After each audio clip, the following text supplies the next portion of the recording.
লোকসানও হওয়ার চান্স নেই, আবার লাভ হবে না। অর্থাৎ যেখানে উৎপাদন ব্যয় আর বিক্রয় অর্থ হচ্ছে সমান, আপনি যে পরিমাণ আয় করছেন আর যে পরিমাণ ব্যয় করছেন এই দুটো হচ্ছে তখন যেখানে সমান।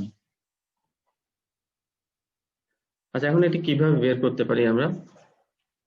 এটি বের করার জন্য আমাদের তিনটি তথ্য লাগে, তিনটি ইনফরমেশন লাগে। একটি একটি হচ্ছে বিক্রয় মূল্য, অর্থাৎ পার ইউনিট আপনি কত টাকায় বিক্রি করছেন। আরেকটি হচ্ছে যে আপনার মাসে কত টাকা স্থির ব্যয় হচ্ছে, স্থির ব্যয় কত হচ্ছে। আর আরেকটি তথ্য লাগবে যে প্রতি ইউনিট তৈরি করতে আপনার কত টাকা ব্যয় হচ্ছে, তার মানে প্রতি একক দ্রব্যের দাম কত, প্রতি একক উৎপাদন করতে আপনার খরচ কত হচ্ছে, আর প্রতি মাসে আপনার স্থির ব্যয়টা কত। এই তিনটি তথ্য থাকলে আমরা ব্রেক ইভেন পয়েন্ট বের করতে পারি। যেমন বিক্রয় মূল্য কি আমরা সেটা জানি, স্থির ব্যয় কি সেটা বলা হলো, পরিবর্তনশীল ব্যয় মানে যেটা আমরা বলছি যে যে সকল ব্যয় সমূহ উৎপাদনের এককের সাথে জড়িত উক্ত ব্যয়কে পরিবর্তনশীল ব্যয় বলে। যেমন মজুরি, কাঁচামাল পরিবহন খরচ ইত্যাদি। অর্থাৎ যত আপনার উৎপাদন করছেন তত এই খরচটি বাড়ে, বা উৎপাদন কম কম করলে এই খরচটি কমে, সরাসরি উৎপাদনের সাথে সম্পৃক্ত। এখন এই সূত্রটি আমরা ব্যবহার করে থাকি, break even point is equal to স্থির ব্যয় ডিভাইডেড বাই বিক্রয় মূল্য মাইনাস পরিবর্তনশীল ব্যয়, এই ফর্মুলা। যেমন এখানে একটা উদাহরণ দেওয়া আছে, ধরা যাক সাইনা কোম্পানির জন্য ব্রেক ইভেন পয়েন্ট হিসেব বের করতে হবে। প্রতি মাসে স্থির ব্যয় তার ধরা গেল ৬০,০০০ টাকা, প্রতি একক পরিবর্তনশীল ব্যয় হচ্ছে ৮০ পয়সা, এবং প্রতি ইউনিটের দাম হচ্ছে ২ টাকা। তাহলে ফর্মুলা হবে হচ্ছে ৬০,০০০ উপরে ডিভাইডেড বাই বিক্রয় মূল্য ২ মাইনাস পরিবর্তনশীল হচ্ছে 0.৮০। তার মানে ২ থেকে 0.৮০ বাদ দিলে ১.২ হয়। ৬০,০০০ কে যদি ১.২ দিয়ে ভাগ করেন তাহলে হবে হচ্ছে ৫০,০০০ পিস। তাহলে এখান থেকে যেটি বোঝা যাচ্ছে যে এই সাইনা কোম্পানি ৫০,০০০ পিস পণ্য উৎপাদন করলে তার লাভ বা লোকসান কোনোটি কোনোটি হবে না। কিন্তু তাকে যদি লাভ করতে হয় তাহলে কমপক্ষে ৫,০০০-টির বেশি উৎপাদন করতে হবে। ৫,০০০ সরি ৫০,০০০ পিসের চেয়েও বেশি উৎপাদন করতে হবে। করলে তাহলে সে লাভের মুখ দেখবে, আদারওয়াইজ সে লাভ করতে পারবে না। তাহলে এটি, সুতরাং আমরা ব্রেক ইভেন পয়েন্ট আসলে একটি গুরুত্বপূর্ণ তথ্য কিন্তু কোনো একটি উদ্যোক্তার জন্য বা উৎপাদনকারীর জন্য। এখন বিক্রয়ের পরিমাণ যদি সাপোজ কোনো কারণে আপনি দেখছেন যে আপনাকে মাসে আপনি যে ওই হিসাব অনুযায়ী ৫০,০০০ আপনি পিস উৎপাদন করলে আপনি পারবেন, কিন্তু দেখা যাচ্ছে ৫০,০০০ পিস আপনি উৎপাদন করতে পারছেন না। হ্যাঁ, তাহলে সেক্ষেত্রে করণীয় কি? অর্থাৎ আপনি যদি ৪০,০০০ পিস উৎপাদন করেন তাহলে নির্ঘাত সেটি একটি লস লসের অবস্থা। তাহলে সেটা থেকে বের হয়ে আসার উপায় কি? আপনারা নিশ্চয়ই বুঝতে পারছেন। তাহলে আমি যদি এখানে ৪০,০০০ বানাতে চাই তাহলে এই নিচের ফিগারটা আরো বড় হতে হবে, এই গ্যাপটা আরো কি হতে হবে, বড় হতে হবে। নিচে আছে কত, 1.2। তাহলে এটা যদি সাপোজ ২ হয় তাহলে কিন্তু ৬০,০০০ কে ২ দিয়ে ভাগ করলে ৩০,০০০ পিস, তার মানে এটা কমে আসবে। তাহলে এই গ্যাপটা যদি আপনি বাড়াতে চান তার মানে এখানে এটা হচ্ছে বিক্রয় মূল্য আর এটা পরিবর্তনশীল ব্যয়। এখন আমরা সাধারণত পরিবর্তনশীল ব্যয় খুব একটা চেঞ্জ করতে পারি না, এই ৮০ পয়সা খুব বেশি চেঞ্জ করা যাবে না, কারণ এটা একটা ইউনিট তৈরি করতে গেলে আপনাকে যে পরিমাণ কাঁচামাল লাগছে, কারণ কাঁচামাল কম দিয়ে তো আপনি উৎপাদন করতে পারবেন না, বা আপনার যেটা লেবার লাগছে লেবারের মজুরি তো আর আপনি কমাতে পারছেন না। ফলে এখানে পরিবর্তনশীল ব্যয়টি খুব একটা পরিবর্তনযোগ্য নয়। কিন্তু আপনি যেটা করতে পারেন, এই যে এই দুই বিক্রয় মূল্যের মান যদি বাড়ান, ২ থেকে সাপোজ ৪ করলেন বা ৩ করলেন, তাহলে কিন্তু এই গ্যাপটা কিছুটা বেড়ে যাচ্ছে। তাহলে এটা একটা স্ট্র্যাটেজি হতে পারে। আপনি প্রোডাক্টের দাম বাড়াতে হবে, কিন্তু এখানে আবার ঝুঁকি আছে, আপনাকে অবশ্যই সতর্কতা অবলম্বন করতে হবে যে দাম যদি বেশি বাড়ান আবার তাহলে মার্কেটে কিন্তু আপনার প্রোডাক্ট চলবে না। তাহলে সেটিও আপনাকে হিসেব করতে হচ্ছে। আরেকটি ভাবে আপনি কমাতে পারেন, সেটি হচ্ছে যদি আমাদের উপরের ৬০,০০০ আছে ওইটিকেই যদি কমিয়ে দিই, তাহলে ৬০,০০০ কে যদি আগে ৬০,০০০ কে 1 পয়েন্ট ভাগ করা হয়েছিল 2 দিয়ে, এখন যদি সেটি ৫০,০০০ কে 1.2 দিয়ে ভাগ করি তাহলে সেক্ষেত্রে ৫০,০০০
কি ব্যাপার, কথা শোনা যাচ্ছে না কেন?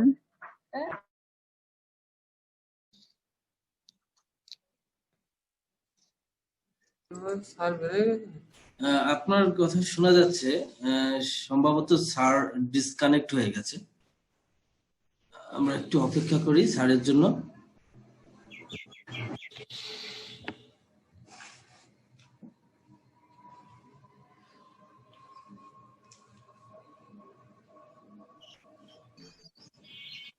স্যারের নেটওয়ার্কে মনে হয় সমস্যা। হ্যাঁ, নেটওয়ার্কের সমস্যা আসলে। এখনই যুক্ত হবেন আমাদের সাথে স্যার। আচ্ছা আচ্ছা, ক্লাস কেমন লাগছে? স্যার তো এখন নেই। কেমন লাগছে ক্লাস আপনাদের? খুব ভালো, হ্যাঁ আপনার ভালোই লাগছে, স্যার। কিন্তু শীতটা একটু বেশি, খুব এই জন্য ভালো একটু লাগছে। ঠান্ডা ঠান্ডা মনে হয়, ওইভাবে গরম হয় না। উনি একজন, উনি তো ওনার পরিচয়টা আগেই দিয়ে দিচ্ছে, আপনারা জানেন। নতুন করে যারা আসছে তারাও জানার হয়তো আগ্রহী। যিনি বলতেছেন উনি কে? উনি হচ্ছে রাজশাহী ইউনিভার্সিটির অর্থনীতি বিভাগের সহকারী অধ্যাপক। তো ওনার ওনার ক্লাস পাওয়া আসলে আমাদের জন্য একটা সৌভাগ্যের ব্যাপার, কারণ বিভিন্ন ইউনিভার্সিটির টিচারদের আপনাদেরকে আর কি দিয়ে ক্লাস নিয়ে আসছি। এটা সচরাচর আসলে অনলাইন প্ল্যাটফর্ম ছাড়া সম্ভব হয় না। সেই দিক থেকে আপনারা অনেক সৌভাগ্যবান যে ওনাদের ক্লাস পাচ্ছেন। আরেকটা কারণও আছে, সেটা হচ্ছে করোনার প্রভাবে আপনারা তো জানেন যে শিক্ষা প্রতিষ্ঠানগুলো বন্ধ। এই জন্য তাদেরকে আমরা পাচ্ছি, নাহলে ওনারা তো যে ব্যস্ত মানুষ, এই সময়টা দেওয়ার মতো সময় তাদের থাকে না। আপনার কি করণীয় আছে? এটা এমন হতে পারে যে আপনার শর্ট রানে ব্রেক ইভেন পয়েন্ট আপনি অ্যাচিভ করতে গেলে আপনাকে একটা নির্দিষ্ট পরিমাণ উৎপাদন করতে হবে। তো সেটি যদি করতে না পারেন তাহলে আপনাকে লস উৎপাদন করতে হবে। আপনি যদি শর্ট রানের লস কে মেনে নিতে চান, ইটস অলরাইট। আর যদি মনে করেন না, আমি অ্যাটলিস্ট ব্রেক ইভেন পয়েন্ট উৎপাদন করব, সেক্ষেত্রে আপনার অ্যাডজাস্টমেন্টের দুইটি সুযোগ আছে। একটি হচ্ছে আপনার প্রাইস কে পরিবর্তন করতে পারেন, প্রাইস বাড়ান মানে কমাতে, আপনি প্রাইস বাড়াতে পারেন, কিন্তু সেক্ষেত্রে একটি ঝুঁকি আছে। আপনি শুরুতে যদি প্রাইস বেশি চার্জ করেন আর আপনার কম্পিটিটরসরা যদি আপনার চেয়ে কম প্রাইস চার্জ করে, সেক্ষেত্রে মার্কেটে আপনাকে টিকে থাকাটা অনেক সময় ডিফিকাল্ট হতে পারে। আরেকটি যেটি আপনার আছে, সুযোগ আছে, সেটি হচ্ছে আপনি ফিক্স কস্টটা কমাতে পারেন। অর্থাৎ এই যে উপরে 60,000 দেখছেন, এই 60,000 যদি মাসে আপনার ফিক্স কস্ট, এখানে যদি আপনি মিতব্যয়ী হতে পারেন, অর্থাৎ এখানে যদি সাপোজ 40,000-এ নিয়ে আসতে পারেন, তাহলে কিন্তু আপনার মোটামুটি কমে আসছে অনেক।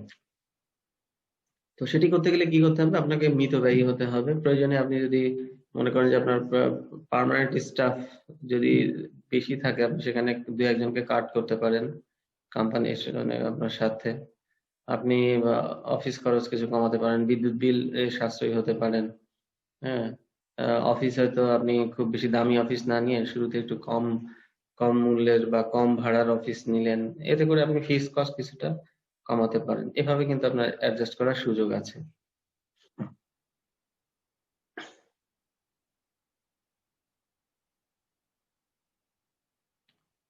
এটি আমরা কি করণীয় সেটা আলোচনা করলাম। এটি আর দরকার নেই আমাদের। ওকে, এবারে আসা যাক ব্যালেন্স শিট। ব্যবসায়ীর কাছে ব্যালেন্স শিটটা একটা গুরুত্বপূর্ণ তথ্য। এটি হচ্ছে মনে করেন কাইন্ড অফ একটা স্ন্যাপশট। আপনি পাশ দিয়ে হেঁটে যাচ্ছেন, আপনি ওই সময় একটা স্থির চিত্র তুললেন, একটা স্ন্যাপশট নিলেন।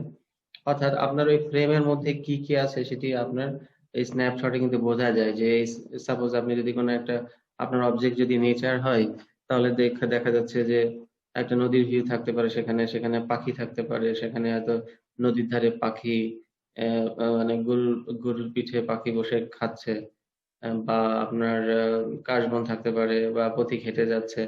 তো মোটামুটি ওই সময়ে মনে করেন দিনের ওই একটা নির্দিষ্ট সময়ে ওই ফ্রেমের মধ্যে কি কি আছে তার কিন্তু একটা মানে বর্ণনা না, একটা চিত্র সেখানে ভেসে ওঠে আপনার এই স্থির চিত্রের মাধ্যমে। একইভাবে ব্যালেন্স শিটটা হলো এটি একটি তথ্য, যে তথ্য আসলে কোনো একটা ব্যবসায়ীর তার কোনো একটি নির্দিষ্ট তারিখে তার ব্যবসার সামগ্রিক অবস্থা সম্পর্কে একটি তথ্য দেয়। সেটি হচ্ছে আমাদের ব্যালেন্স শিট, কেমন?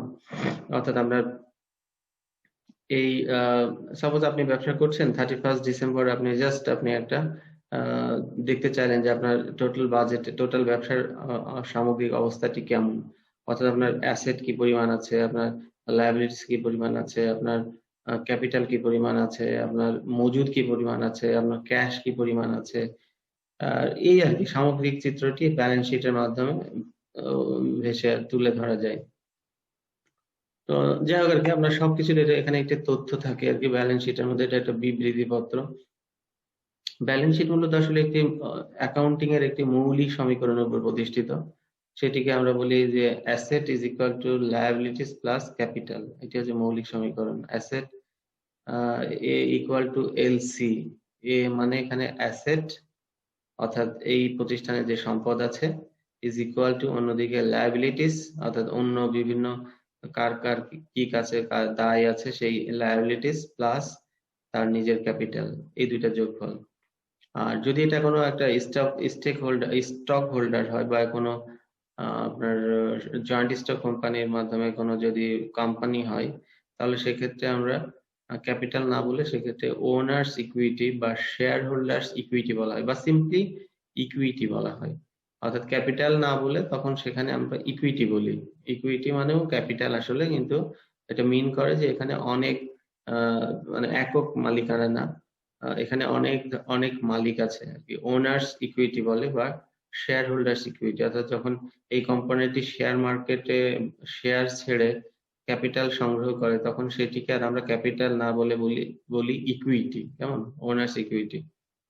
তো এই মৌলিক সমীকরণের উপরে প্রতিষ্ঠিত, এবং প্রত্যেকটা প্রতিষ্ঠানের এই অ্যাসেট বাম দিক আর ডান দিক অবশ্যই সমান হতে হবে। সমান যদি না হয় তাহলে বুঝতে হবে যে কোথাও ভুল আছে। অবশ্যই এটি সমান হতে হবে। আর এই কারণেই এই শীটটির নাম ব্যালেন্স শিট, অর্থাৎ balance sheet is always balanced, অর্থাৎ এর কোনো ঘাটতি বাড়তি হয় না। It is always same, asset আর লায়াবিলিটিস প্লাস ক্যাপিটাল সমান হবে। এই ব্যালেন্স শিটে কি কি বিষয়গুলো অন্তর্ভুক্ত থাকে? আমরা যেটা বললাম, অ্যাসেট থাকে, সম্পদ থাকে, অগ্রিম অ্যাডভান্স এক্সপেন্ডিচার থাকে। এটা কিন্তু অ্যাসেট। মনে করেন আপনি কারোর কাছ থেকে সার্ভিস নিবেন, তাকে আগেই টাকা দিয়ে দিলেন। ব্যবসায়ী যদিও সেটা করে না, তবে অনেক সময় করে। যদি মনে করেন যে সেই সার্ভিসটা হাইলি ডিমান্ডিং হয়, আপনি তার ওই স্লটই পাবেন না, তার আগে থেকে সিট টাকা দিয়ে বুকিং করে রাখছেন তাকে, তাহলে সেটি কিন্তু আপনার একটা অ্যাসেট, কারণ আপনি এখানে টাকা পে করে দিয়েছেন, সেই সার্ভিসটি আপনি পাবেন, অর্থাৎ অগ্রিম ব্যয়। আপনার যদি কিছু, অবশ্যই সবসময় কিছু নগদ মজুদ পণ্য থাকে এবং রাখতেও হয় মার্কেটিং এর স্মুথনেস রাখার জন্য। এরপরে কিছু আপনার ঋণ থাকতে পারে, এটি হচ্ছে আপনার লায়াবিলিটিস, অর্থাৎ আপনি অন্য প্রতিষ্ঠান থেকে বা অন্য ব্যক্তির কাছ থেকে বা ব্যাংক থেকে ঋণ গ্রহণ করেছেন, সেটি হচ্ছে আপনার লায়াবিলিটিস। আপনার কাছে মানুষ টাকা পয়সা পেতে পারে, সেটিও আপনার লায়াবিলিটিস। আপনার মূলধন থাকতে পারে, এটি হচ্ছে আপনার লায়াবিলিটিস এর দিকেই মূলধন আকারে থাকবে, ক্যাপিটাল। তো সম্পদ বলতে আমরা কি বুঝি, বা অ্যাসেট? অ্যাসেট হচ্ছে যে কোনো, এগুলো বিভিন্ন জিনিসপত্র যার সত্তা, যার মালিকানা হচ্ছে ওই বিজনেস সত্তা, অর্থাৎ এটা ওই বিজনেস নামে এই সম্পদগুলো আছে। যেমন বিজনেসের একটা চেয়ার, বিজনেসের একটা টেবিল, একটা অফিস, একটা ক্যাশটাও একটা অ্যাসেট, কিছু ডিপোজিট আছে ব্যাংকে, সেটাও অ্যাসেট। তো এই সবগুলোকে মিলে একসাথে অ্যাসেট বলে। অর্থাৎ যে সকল জিনিসের স্বত্বাধিকার ব্যবসা প্রতিষ্ঠানের নিকট থাকে এবং যাদের অর্থনৈতিক মানদণ্ডে পরিমাপ করা যায়, সেগুলোকে অ্যাসেট বলে। অ্যাসেট দুই রকম হতে পারে, চলতি অ্যাসেট বা কারেন্ট অ্যাসেট, আর ফিক্সড অ্যাসেট বা স্থায়ী সম্পদ।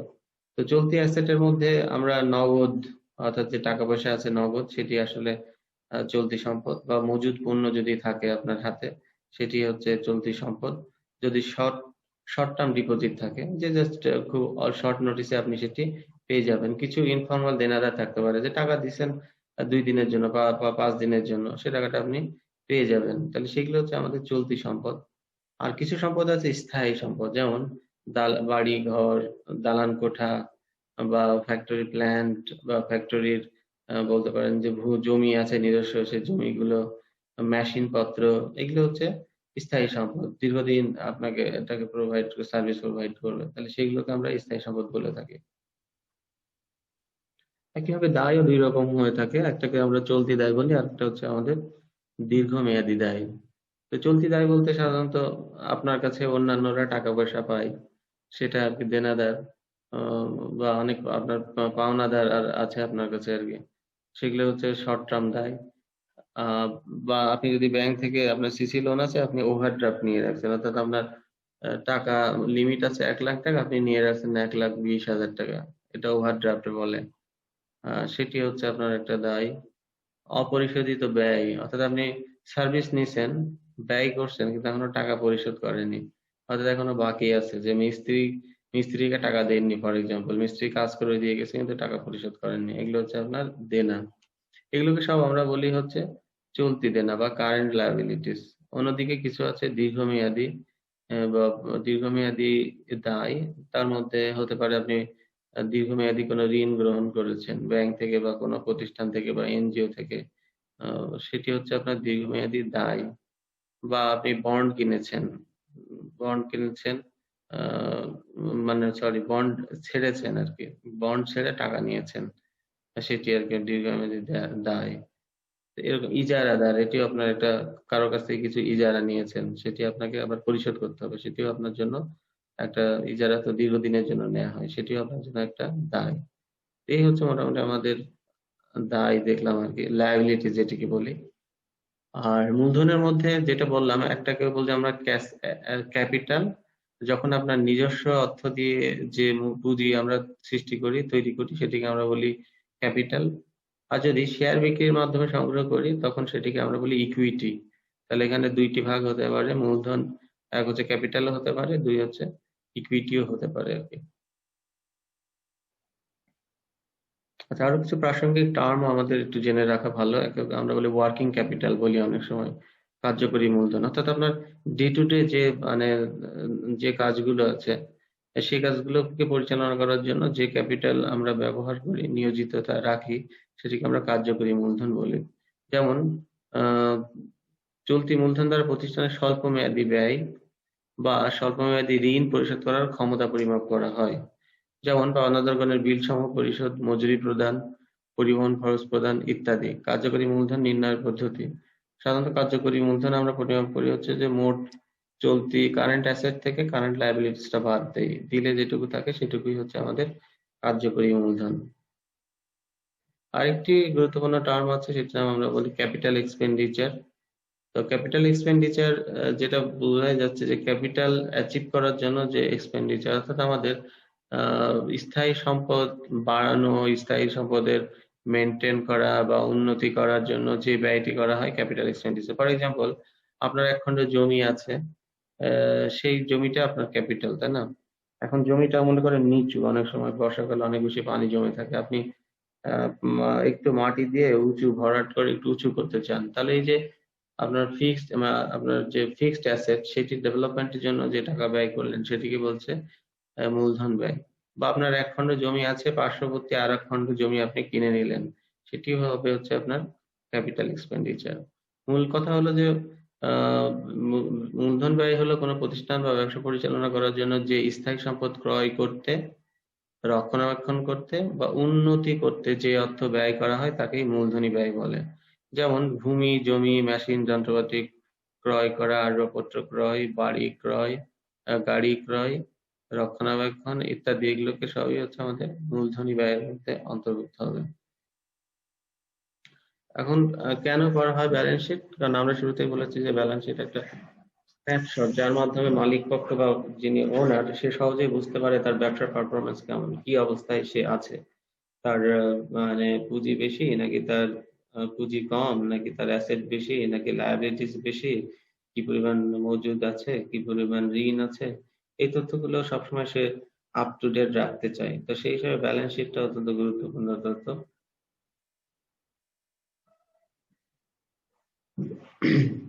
এবং এই কারণে এটি করা হয়। আরেকটি কিছু জিনিস, কিছু পারফরমেন্স সম্পর্কে বোঝা যায়, ধারণা পাওয়া যায়। যেমন কিছু স্ট্যান্ডার্ড অনুপাত আছে, যে অনুপাতগুলো দিয়ে আমরা আসলে এই প্রতিষ্ঠানটির হেলথ কেমন বা কতটা ভালনারেবল সেটি কিন্তু বুঝতে পারি। যেমন আপনি যদি অ্যাসেট লায়াবিলিটিস এর রেশিওটি দেখেন, তাহলে দেখবেন যে অ্যাসেট মানে কি, এই ব্যবসা প্রতিষ্ঠানের যে সম্পদ আছে, সেই সম্পদের পরিমাণ যদি ঋণের চেয়ে বেশি না হয়, তাহলে বুঝতে হবে যে এই প্রতিষ্ঠানটি অত্যন্ত ঝুঁকির মধ্যে আছে। অর্থাৎ কোনো কারণে যদি ফেইল করে তাহলে কিন্তু এর অ্যাসেট বিক্রি করেও কিন্তু লোন শোধ করা সম্ভব নয়। অর্থাৎ কমার্শিয়াল ব্যাংক গুলো যারা একে লোন দিয়েছে তারা কিন্তু একটা বড় ধরনের রিস্কের মধ্যে থাকবে আর কি। তো সেটি একটি তথ্য যেটি দেখে আসলে কমার্শিয়াল ব্যাংকরা ডিসিশন মেক করতে পারে যে তাদের ঋণ কন্টিনিউ করবে কিনা বা ঋণ প্রদান করবে কিনা। আবার অন্যদিকে আমরা মূলধন ঋণের অনুপাতও পর্যালোচনা করে থাকি। সাধারণত মূলধন মানে কি, তার নিজের অর্থ, ব্যবসার তার নিজের অর্থের পরিমাণ, পুঁজির পরিমাণ কত আর কত টাকা সে অন্যের কাছ থেকে ঋণ নিয়েছে। তাহলে এই অনুপাতটা যদি দ্বিগুণের চেয়ে বেশি হয় তাহলে হুইচ ইজ ভেরি ব্যাড আর কি। অর্থাৎ মূলধন যদি সাপোজ 1,00,000 টাকা হয়, ঋণ যদি 50,000 টাকা হয়, তাহলে সেক্ষেত্রে রেশিওর মান হবে হচ্ছে 2, হুইচ ইজ ভেরি গুড। কিন্তু যদি এটাই 2 এর চেয়ে যদি আপনার কম হয় আর কি, তাহলে কিন্তু সেটি, সরি, 2 এর চেয়ে কম হলে সেটি ঝুঁকিপূর্ণ। কারণ হচ্ছে তখন মূলধন মানে অনেক কম, মূলধনের পরিমাণ কম হবে আর ঋণের পরিমাণ বেশি হবে। তো বুঝতে পারছেন যে এখন ওই যে সেক্ষেত্রে আমরা ওই যে বলি না, পরের ধনে পদ্মারি করে আর কি। অর্থাৎ সে নিজের টাকা পয়সা নেই কিন্তু এর ওর কাছ থেকে ব্যাংক থেকে ধার নিছে, এই বেনামে টাকা পয়সা ধার ধুর নিয়ে প্রতিষ্ঠান চালাচ্ছে। তাহলে এই ধরনের প্রতিষ্ঠান কিন্তু ঝুঁকির মধ্যে থাকে, যে কোনো সময় বড় ধরনের ঝুঁকিতে পড়তে পারে। তো এই বিষয়গুলো আর কি আমরা এই ব্যালেন্স শিট থেকে আমরা এই তথ্যগুলো পেয়ে থাকি এবং মোটামুটি ব্যালেন্স শিট দেখে এই প্রতিষ্ঠান সম্পর্কে একটু সম্যক ধারণা লাভ করা যায়। ফর এক্সাম্পল, আমরা অনেক সময়, আমাদেরকে অনেক সময় বলা হয় যে আমরা হুজুগে বাঙালি। এটা আসলে অনেকাংশেই সত্য। কারণ হচ্ছে যে আমরা জানি যে এর আগে শেয়ার মার্কেট ধস যাদের নামে কারো মানে যাদের কারণেই করুক না কেন, আলটিমেটলি এখানে যারা সাধারণ গ্রাহক তাদের তো একটা বড় সমস্যা আছে। কারণ আপনি দেখছেন যে রাতারাতি শেয়ারের দাম বেড়ে যাচ্ছে। How is possible? মানে এটা শেয়ারেরটা কি, আসলে শেয়ারের দাম নির্ভর করবে ওই প্রতিষ্ঠানের পারফরমেন্স এর উপর ভিত্তি করে। অর্থাৎ ওই প্রতিষ্ঠান কি পরিমাণ ডিভিডেন্ড আপনাকে দিতে পারবে, হ্যাঁ, বা ভবিষ্যতে শেয়ারের দাম কেমন হবে। কিন্তু মানে রাতারাতি একটা শেয়ারের প্রাথমিক মূল্য ফেস ভ্যালু 100 টাকা, সেটি মার্কেটে বিক্রি হচ্ছে 5,000 টাকা, মানে 50 গুণ বেশি দামে। How is possible? মানে এইগুলো আসলে যারা কিনছে তারা কি দেখে কিনছে ওই প্রতিষ্ঠানের? আসলে তারা কিছুই দেখছে না, তারা জাস্ট মার্কেটের দাম যে লাফায় লাফায় বাড়ছে সেইটি শুধু তারা বিবেচনা করছে। কিন্তু প্রতিষ্ঠানের নিজস্ব মেরিট বা তাদের নিজস্ব পারফরমেন্স বা নিজস্ব ক্যাপাসিটি সেটি কিন্তু তারা একেবারে বিবেচনা করছে না। এর ফলে যেটা হবে যে বাবল যখন বাস্ট হয়ে যায় তখন আলটিমেটলি কিছুই থাকে না। বাবল মানে জাস্ট বুঝতেই পারছেন যে আপনার বাচ্চারা নিশ্চয়ই দেখবেন যে খেলা করে বাবল দিয়ে, ওই মুখে নিয়ে ফু দেয় আর ওখানে বড় একটা বাবল হয়, তারপর ওটা বাস্ট হয়ে গেলে শেষ সব। তো শেয়ার মার্কেটটা ওরকম হয় আর কি, মাঝে মাঝে এরকম কিছু বাবল তৈরি হয়, সেটি আবার যখন বাস্ট হয়ে যায় তখন আর কি সবাই সবকিছু হারায়, পানিও শেষ, সবই শেষ। তো যাই হোক, তো আপনারা যদি কখনো কোনো এই ধরনের কোনো সিদ্ধান্ত গ্রহণ করেন তাহলে, বা কোনো প্রতিষ্ঠানে যদি আপনি লগ্নি করতে চান, বিনিয়োগ করতে চান, তাহলে সেই প্রতিষ্ঠান সম্পর্কে একটা ধারণা অর্জন করা উচিত আপনার। তাহলে সেটাকে তার এই বাজেট, তার যে ব্যালেন্স শিটটা একটু অ্যানালিসিস করতে হবে তখন। ব্যালেন্স শিট কখন করা হয়? সাধারণত আমরা আর্থিক বছরের শেষে আর কি ব্যালেন্স শিটটা করা হয়। এখন আর্থিক বছর কোম্পানি টু কোম্পানি ভ্যারি করে বা কান্ট্রি টু কান্ট্রি ভ্যারি করে। যেমন আমাদের দেশে প্রাইভেট কোম্পানিগুলো সাধারণত 31 ডিসেম্বরে তারা ব্যালেন্স শিট তৈরি করে, 31 ডিসেম্বর। কোনো কোনো দেশে আবার 31 মার্চে করে, কোথাও কোথাও আবার 30 জুন করে। যাই হোক, এখানে যেমন একটা উদাহরণ দেওয়া আছে, ব্যালেন্স শিটের একটা ডেমো দেওয়া আছে। এইটি হচ্ছে আপনার অ্যাপল কোম্পানির। একটা জিনিস আপনারা মনে রাখবেন, যখন যে কোনো ধরনের স্টেটমেন্ট তৈরি করার আগে 3টে জিনিস, প্রথমে তার টাইটেল থাকবে, টাইটেলটার নাম হবে হচ্ছে কোম্পানির নাম।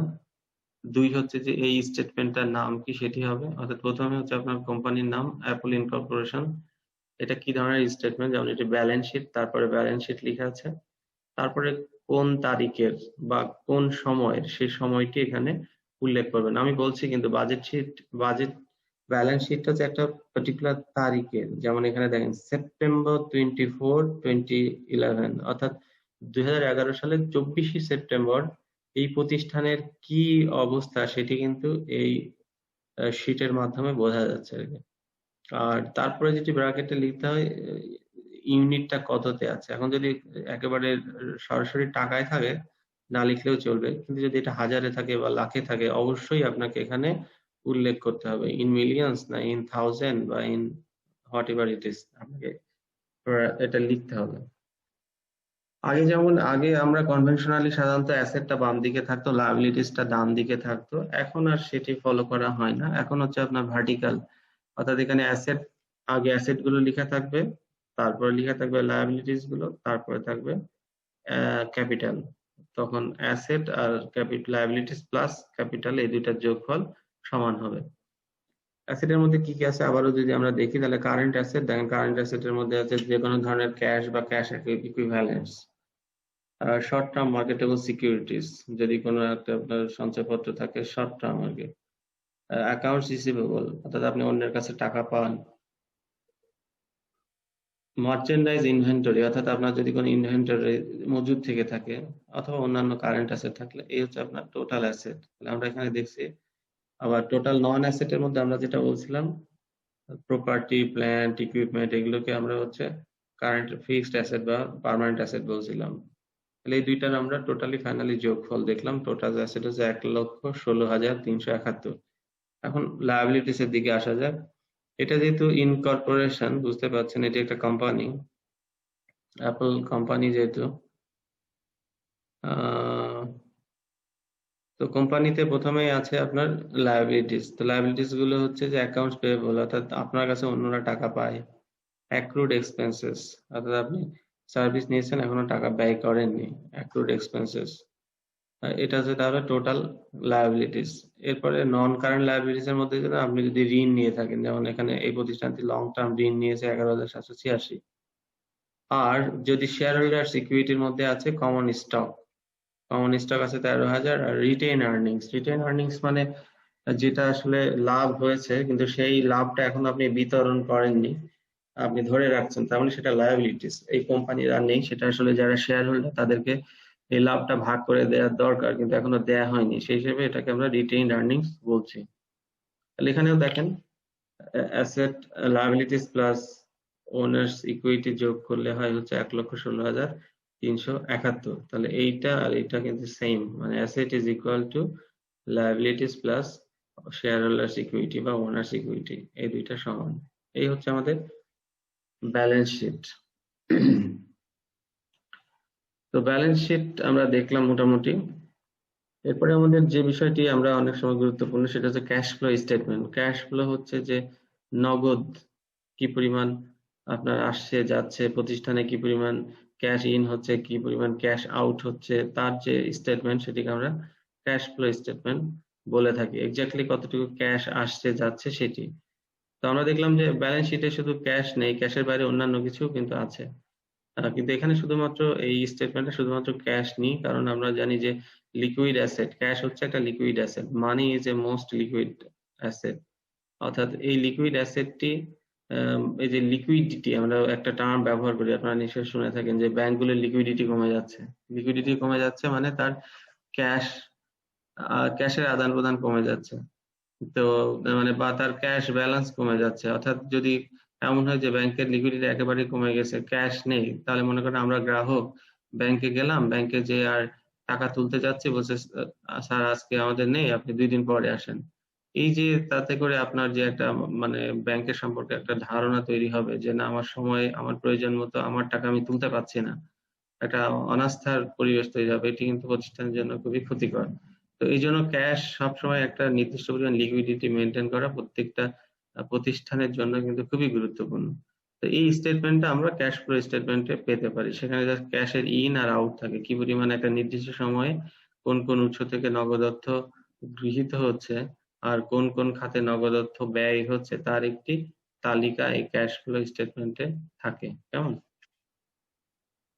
ক্যাশ ফ্লো স্টেটমেন্টে সাধারণত ক্যাশ 3 ভাবে ফ্লো হয়। একটাকে আমরা বলি যে অপারেশনাল ফ্লো, অর্থাৎ যেটি প্রোডাকশনের মাধ্যমে আপনি বিক্রি হচ্ছে, বিক্রির মাধ্যমে আপনার যে উপার্জন হচ্ছে সেটি একটা ক্যাশ ফ্লো। আর একটা হচ্ছে বিনিয়োগ জনিত প্রবাহ, অর্থাৎ আপনি কোনো বিনিয়োগ করছেন সরাসরি, তাহলে সেটিও আপনার নতুন করে বিনিয়োগ কোম্পানি যদি আসে সেটিও আপনার ক্যাশ ফ্লো আকারে বাড়ছে। অন্যদিকে ফাইন্যান্সিয়াল ফ্লো, অর্থাৎ যদি ঋণ নেন তাহলে ঋণটাও আপনার প্রতিষ্ঠানে নগদ যোগ হচ্ছে আর কি। তাহলে 3টা সোর্স থেকে আসলে ক্যাশ ফ্লোটা আসলে আসতে পারে।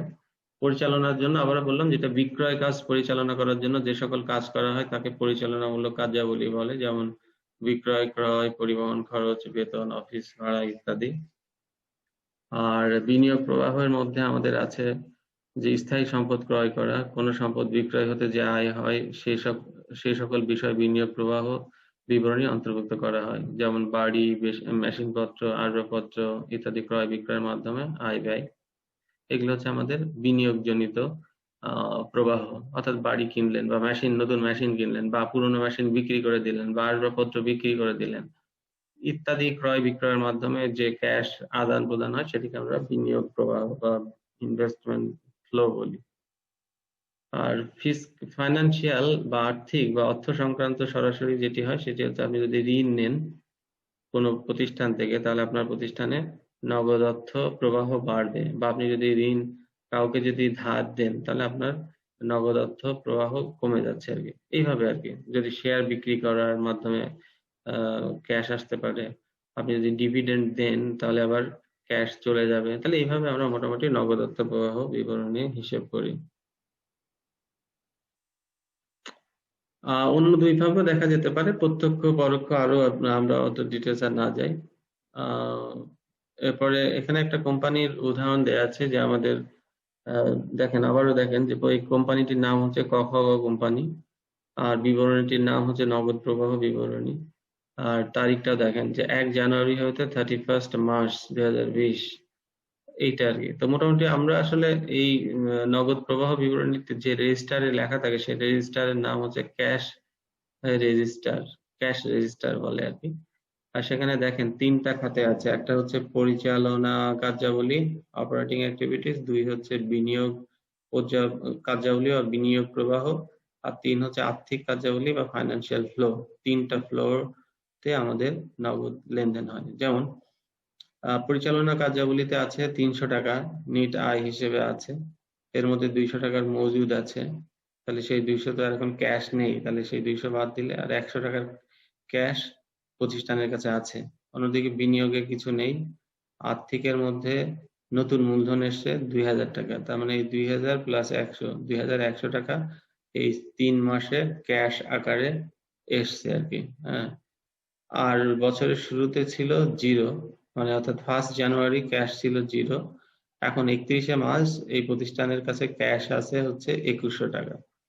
এই হচ্ছে আপনার ক্যাশ রেজিস্টারের হিসাব। এখন এটি আপনি ব্যাংক হিসাব যখন আমরা পরে দেখবো যে ব্যাংক হিসাব মেনটেন করা হয়, তাহলে এই ব্যাংকের হিসাবের সাথে কিন্তু আপনি সহজে এটা মিলিয়ে দেখতে পারেন যে আপনার, যদি আপনি ব্যাংকিং করেন, সবকিছু ব্যাংকিং চ্যানেলের মাধ্যমে করেন, তাহলে ব্যাংকের যে স্টেটমেন্ট আর এখানে ক্যাশ রেজিস্টারের যে statement, this should be the same. Okay, আরেকটি আমরা জিনিস দেখব, ব্যাংক হিসাব পরিচালনা করা। আপনি যখন একটি উদ্যোগ গ্রহণ করতে চাইবেন, আপনার জন্য পরামর্শ রইলো যে শুরুতেই আপনি একটা ব্যাংক অ্যাকাউন্ট ওপেন করে ফেলেন। আর আপনি যেসব লেনদেন গুলো করছেন সব ব্যাংকের মাধ্যমে করবেন, মানুষকে চেক দিবেন বা আপনি চেক রিসিভ করবেন, সেখানে জমা দিবেন। এতে করে আপনার সুবিধা হলো যে আপনার পরবর্তীতে যখন কোনো আপনি প্রাতিষ্ঠানিক সুবিধা নিতে চাইবেন, ঋণ সুবিধা বলুন বা অন্য কোনো সুবিধা, তারা কিন্তু আপনার এই ব্যাংকের স্টেটমেন্টটা তারা পর্যালোচনা করবে। তারা দেখবে যে আপনার কি পরিমাণ ক্যাশ ইন হচ্ছে, কি পরিমাণ ক্যাশ আউট হচ্ছে, আপনার লিকুইডিটি কেমন থাকছে, আপনার এই বিষয়গুলো তারা কিন্তু পর্যালোচনা করে আপনার টোটাল টার্নওভার কত হচ্ছে সেটি কিন্তু তারা দেখবে। আর আপনি যদি গতিশীল একটা প্রতিষ্ঠান হন তাহলে বোঝা যাবে যে আপনার লেনদেন খুব বেশি হচ্ছে, আপনার প্রতিনিয়ত হাজার হাজার টাকা ক্যাশ আসছে, আবার হাজার হাজার টাকা ক্যাশ এখান থেকে আউট হয়ে যাচ্ছে, এটি করছে। অনেক সময় দেখা যাচ্ছে যে একটা আমরা প্র্যাকটিস দেখি যে অনেক সময় ঋণ নেওয়ার জন্য যারা সম্ভাব্য গ্রাহক তাদেরকে ম্যানেজার বলে যে আপনি অ্যাকাউন্ট খুলে আগে কিছুদিন সকালে টাকা জমা দিন, বিকেলে টাকা তুলেন আর কি। এটা উইচ ইজ ট্রু, এটা তারা করে আর কি। দেখায় যে সকালে জমা দিচ্ছে আবার বিকেলে টাকা তুলছে ওই একই টাকা, বা একই জাস্ট ভাউচার লেনদেন হচ্ছে, কোনো টাকাও দিচ্ছে না, কোনো তুলছে না, ওই একটা ভাউচার দেখাচ্ছে জমা হলো আর একটা ভাউচার দেখালো টাকা তুলে নিল। এইভাবে কিছু কিন্তু আবার মানে আনএথিক্যাল প্র্যাকটিসও আছে, যেটি আসলে ঠিক না। পরে দেখা যাচ্ছে যে ম্যানেজাররা যেটা করে, অনেক সময় তাদের কিছু টার্গেট থাকে ঋণ দেওয়ার, ফলে তারা ওই টার্গেট অ্যাচিভ করতে যে অনেক সময় তারা এরকম 2 নম্বর রাস্তা ফলো করে, অর্থাৎ তারা ক্যাশ ছাড়া কিন্তু লেনদেন দেখাতে পারে যে এই জমা হলো, মনে করেন এই তুলে নিল, মাঝখান থেকে তার স্টেটমেন্টে একটা মানে ট্রানজেকশন দেখালো আর কি। আসলে কিন্তু বাস্তবে কোনো ট্রানজেকশন হয়নি, দিস ইজ ফেক ট্রানজেকশন। এবং এটা দেখায় বছর মানে তখন তার যে অ্যাপ্লিকেশনটা অনেকটা স্ট্রং হবে যে হ্যাঁ তার খুব বেশি বেশি লেনদেন হয় বা হয় এগুলো আর কি। তো সেটি যাওয়ার আগে আমি যেটি বলছি যে তাহলে মূল কথা হলো যে আপনাদের একটি ব্যাংক অ্যাকাউন্ট অবশ্যই থাকা উচিত, আর যতটা পারা যায় সম্ভব হচ্ছে যে ব্যাংকের মাধ্যমে লেনদেন করবেন। ব্যাংক কি সে কথাটি আসলে বলার প্রয়োজন আছে বলে মনে করি না, আপনারা অলরেডি জানেন ব্যাংক কি। তারপরে জাস্ট বলি যে সিম্পলি ব্যাংককে বলে হচ্ছে একটি মধ্যস্থতাকারী আর্থিক প্রতিষ্ঠান। মধ্যস্থতাকারী মানে খাঁটি বাংলায় বলে একটা দালালি প্রতিষ্ঠান। দালালি প্রতিষ্ঠান এই জন্য যে তারা হচ্ছে গ্রাহকদের কাছ থেকে অর্থ সংগ্রহ করে আবার সেটি ব্যবসায়ীদের মধ্যে ঋণ বিতরণ করে। তো সুতরাং মাঝখানে এই দালালিটা করতে তারা কিছু কমিশন নিচ্ছে, অর্থাৎ তারা যাদেরকে ঋণ দিচ্ছে ব্যবসায়ী তাদের থেকে কমিশন নিচ্ছে, নিয়ে যাদের কাছ থেকে আবার টাকা জমা রাখছে তাদেরকে কিছুটা খুশি করছে, তাদেরকে কিছুটা টাকা দিচ্ছে। এই মাঝখানে যেটি স্প্রেড থাকে সেটি হচ্ছে তাদের মুনাফা বা প্রফিট। তো সেই লক্ষ্যেই কিন্তু আসলে ব্যাংকগুলো কাজ করে। তো যেহেতু আর্থিক প্রতিষ্ঠান তার একটি প্রধান লক্ষ্য হচ্ছে এখানে প্রফিট করা। এটা করতে যে সে যেটি করে মানুষের কাছ থেকে অর্থ সংগ্রহ করে আর ব্যবসায়ীদের কাছে সেই অর্থটা বিতরণ করে, এইভাবে তারা লাভ করে। ব্যাংক কেন প্রয়োজন আমরা অবভিয়াসলি আর এই যুগে বলার অবকাশ রাখি না যে ব্যাংক কেন প্রয়োজন, কারণ আমরা এত বেশি ডিজিটালাইজড, এত বেশি ফাইন্যান্সিয়াল সিস্টেমের মধ্যে ঢুকে গেছি, ফলে ব্যাংক এখন আমাদের জন্য অপরিহার্য হয়ে গেছে। হয়তো আজ থেকে 20 বছর আগেও ব্যাংক ছাড়াই কিন্তু ব্যবসায়ীরা কাজ করতে পারতো, কিন্তু এখন ব্যাংক মানে খুব ভাইটাল, খুবই ভাইটাল। তো ব্যাংক সাধারণত কি কি কাজ করে সেই প্রশ্নের উত্তরে আমরা বলবো যে ব্যাংকের মূলত প্রধান দুটি কাজ, সেটি হচ্ছে যে মুখ্য কাজ, সেটিকে আমরা বলছি আমানত সংগ্রহ করে, অর্থাৎ জনগণের কাছ থেকে বিভিন্ন সঞ্চয় সংগ্রহ করে এবং সেটিকে বিনিয়োগ করে আর কি। কাদের মাধ্যমে করে? ব্যবসায়ীদের মধ্যে অগ্রিম প্রদান করে বা বিনিয়োগ করে, এটি হচ্ছে মুখ্য কাজ। এই কাজগুলোর পাশাপাশি ব্যাংক কিছু গৌণ কাজও করে থাকে, যেমন আপনার হয়ে আপনি যদি কোনো কন্ট্রাক্টর হন তাহলে আপনার হয়ে ব্যাংক গ্যারান্টি দেয়। আপনি যদি বিদেশ থেকে কিছু আমদানি করতে চান তাহলে আপনাকে কিন্তু ব্যাংক তখন আপনাকে এলসি করে দেয়, লেটার অফ ক্রেডিট করে দেয়। বা আপনি যদি অন্যান্য কোনো গ্রাহক বা কোনো সাপ্লায়ারের সাথে আপনার যদি লেনদেন মানে সেটেল করতে হয়, অনেক সময় দেখা আপনার ব্যাংক একটি তার ব্যাংক আরেকটি, তখন ব্যাংক কিন্তু আপনার হয়ে এই অর্থটি সংগ্রহ করে দেয় ক্লিয়ারিং হাউসের মাধ্যমে। এগুলো হচ্ছে ব্যাংকের গৌণ কাজ। অনেক সময় ব্যাংক আবার শেয়ারও বিক্রি করে। আপনি যদি জয়েন্ট স্টক কোম্পানি এনলিস্টেড হন আর আপনি যদি মার্কেটে শেয়ার ছাড়তে চান তাহলে কিন্তু সার্কুলার দিবেন এবং এই ব্যাংকের মাধ্যমে কিন্তু প্রাথমিক শেয়ার গুলো মানুষ ক্রয় করে থাকে। তো নানাভাবে ব্যাংক আসলে আমাদেরকে সহযোগিতা করে থাকে, এটি বলার অবকাশ নেই। তবে মূলত প্রধান যেটি কাজ ব্যাংক হচ্ছে যে আমাদের অর্থ জমা রাখে, জামানত রাখে, আর হচ্ছে ব্যবসায়ীদেরকে ঋণ প্রদান করে। ঋণ সাধারণত দুই ধরনের ঋণ দেয়, একটাকে স্বল্প মেয়াদী ঋণ। আমরা সাধারণত ব্যবসায়ীদেরকে যে ঋণটি দিয়ে থাকে 1 বছরের জন্য সেটিকে আমরা সিসি লোন বলে থাকি, হ্যাঁ সিসি লোন বলে। আর কিছু কিছু লোন আছে যে দীর্ঘমেয়াদের জন্য, যেমন আপনি যদি হাউস বিল্ডিং লোন নেন বা অন্য ধরনের লোন নেন সেটি হয়তো দীর্ঘমেয়াদী, কৃষির কোনো উন্নয়নের জন্য নেন সেটা হয়তো 10 বছর ধরে পরিশোধ করতে হবে বা এরকম, সেক্ষেত্রে সেগুলোকে আমরা দীর্ঘমেয়াদী ঋণ বলে থাকি। ব্যাংক হিসাব রাখার একটা সুবিধা হলো যে আমি যেটি বলছিলাম, আপনার যদি ক্যাশ রেজিস্টার থাকে তাহলে তার সাথে আপনি প্রতিনিয়ত সেটা আপনি ম্যাচিং করতে পারবেন, আর যদি অসঙ্গতি পান সেটি আপনি বের করতে পারবেন আর কি। তো সেক্ষেত্রে ব্যাংকের সাথে পুনর্মিলন বিবরণী বা যা ব্যাংকের বিবরণীর সাথে অ্যাকাউন্টের বইগুলিতে লিপিবদ্ধ করা ব্যাংকের লেনদেনের সাথে মিল করে দেখা হয় আর কি। এখানে জাস্ট একটা উদাহরণ দেয়া আছে যে ক্যাশ রেজিস্টারে কিভাবে এন্ট্রি করতে হয়, তো এটি আর আমরা তো আলোচনা করছি। আমাদের এই সেশন মোটামুটি এখানেই শেষ। আজ আমরা যে শুরুটা করছিলাম বাজেট নিয়ে, মূলত আর্থিক পরিকল্পনা নিয়ে। দেখলাম যে একটা আর্থিক পরিকল্পনা করতে গেলে আমাকে কোন কোন বিষয়গুলোকে ফোকাস করতে হয়। আপনি যখন একটা আর্থিক পরিকল্পনা করবেন তখন কিন্তু এই বিষয়গুলো আপনার আলোচনার মধ্যে আসতে হবে, বা আপনার এই ধরনের বিষয়গুলো কিন্তু আপনার যে লিখিত স্টেটমেন্ট হবে সেই স্টেটমেন্ট লিখিত যে ডকুমেন্ট তার মধ্যে এই বিষয়গুলো থাকতে হবে আর কি। কেমন? তো আমি এখন আপনাদের কাছে যাচ্ছি। যাক ভালো, এখন মোটামুটি পার্টিসিপেন্ট আছে 24 জন। তো এখন আপনারা জাস্ট আপনাদের একটু শেয়ার করতে পারেন, আসলে বুঝতে পারলেন নাকি কিছু। 1 2 হচ্ছে যদি কোনো মতামত থাকে, যদি কোনো কোয়ারিজ থাকে, তাহলে আপনারা জিজ্ঞাসা করতে পারেন এখন। কেমন? এখন আপনাদেরকে ফ্লোর দিচ্ছি।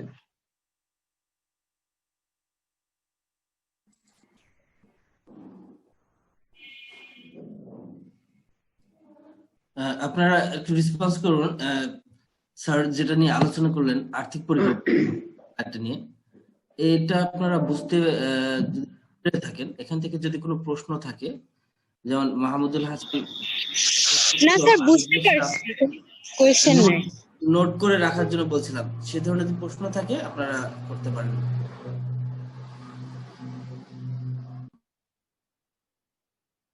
কারোরই কোনো কোয়েশ্চেন নেই, মতামত নেই? জি স্যার, আমি কমপ্লিটলি আপনার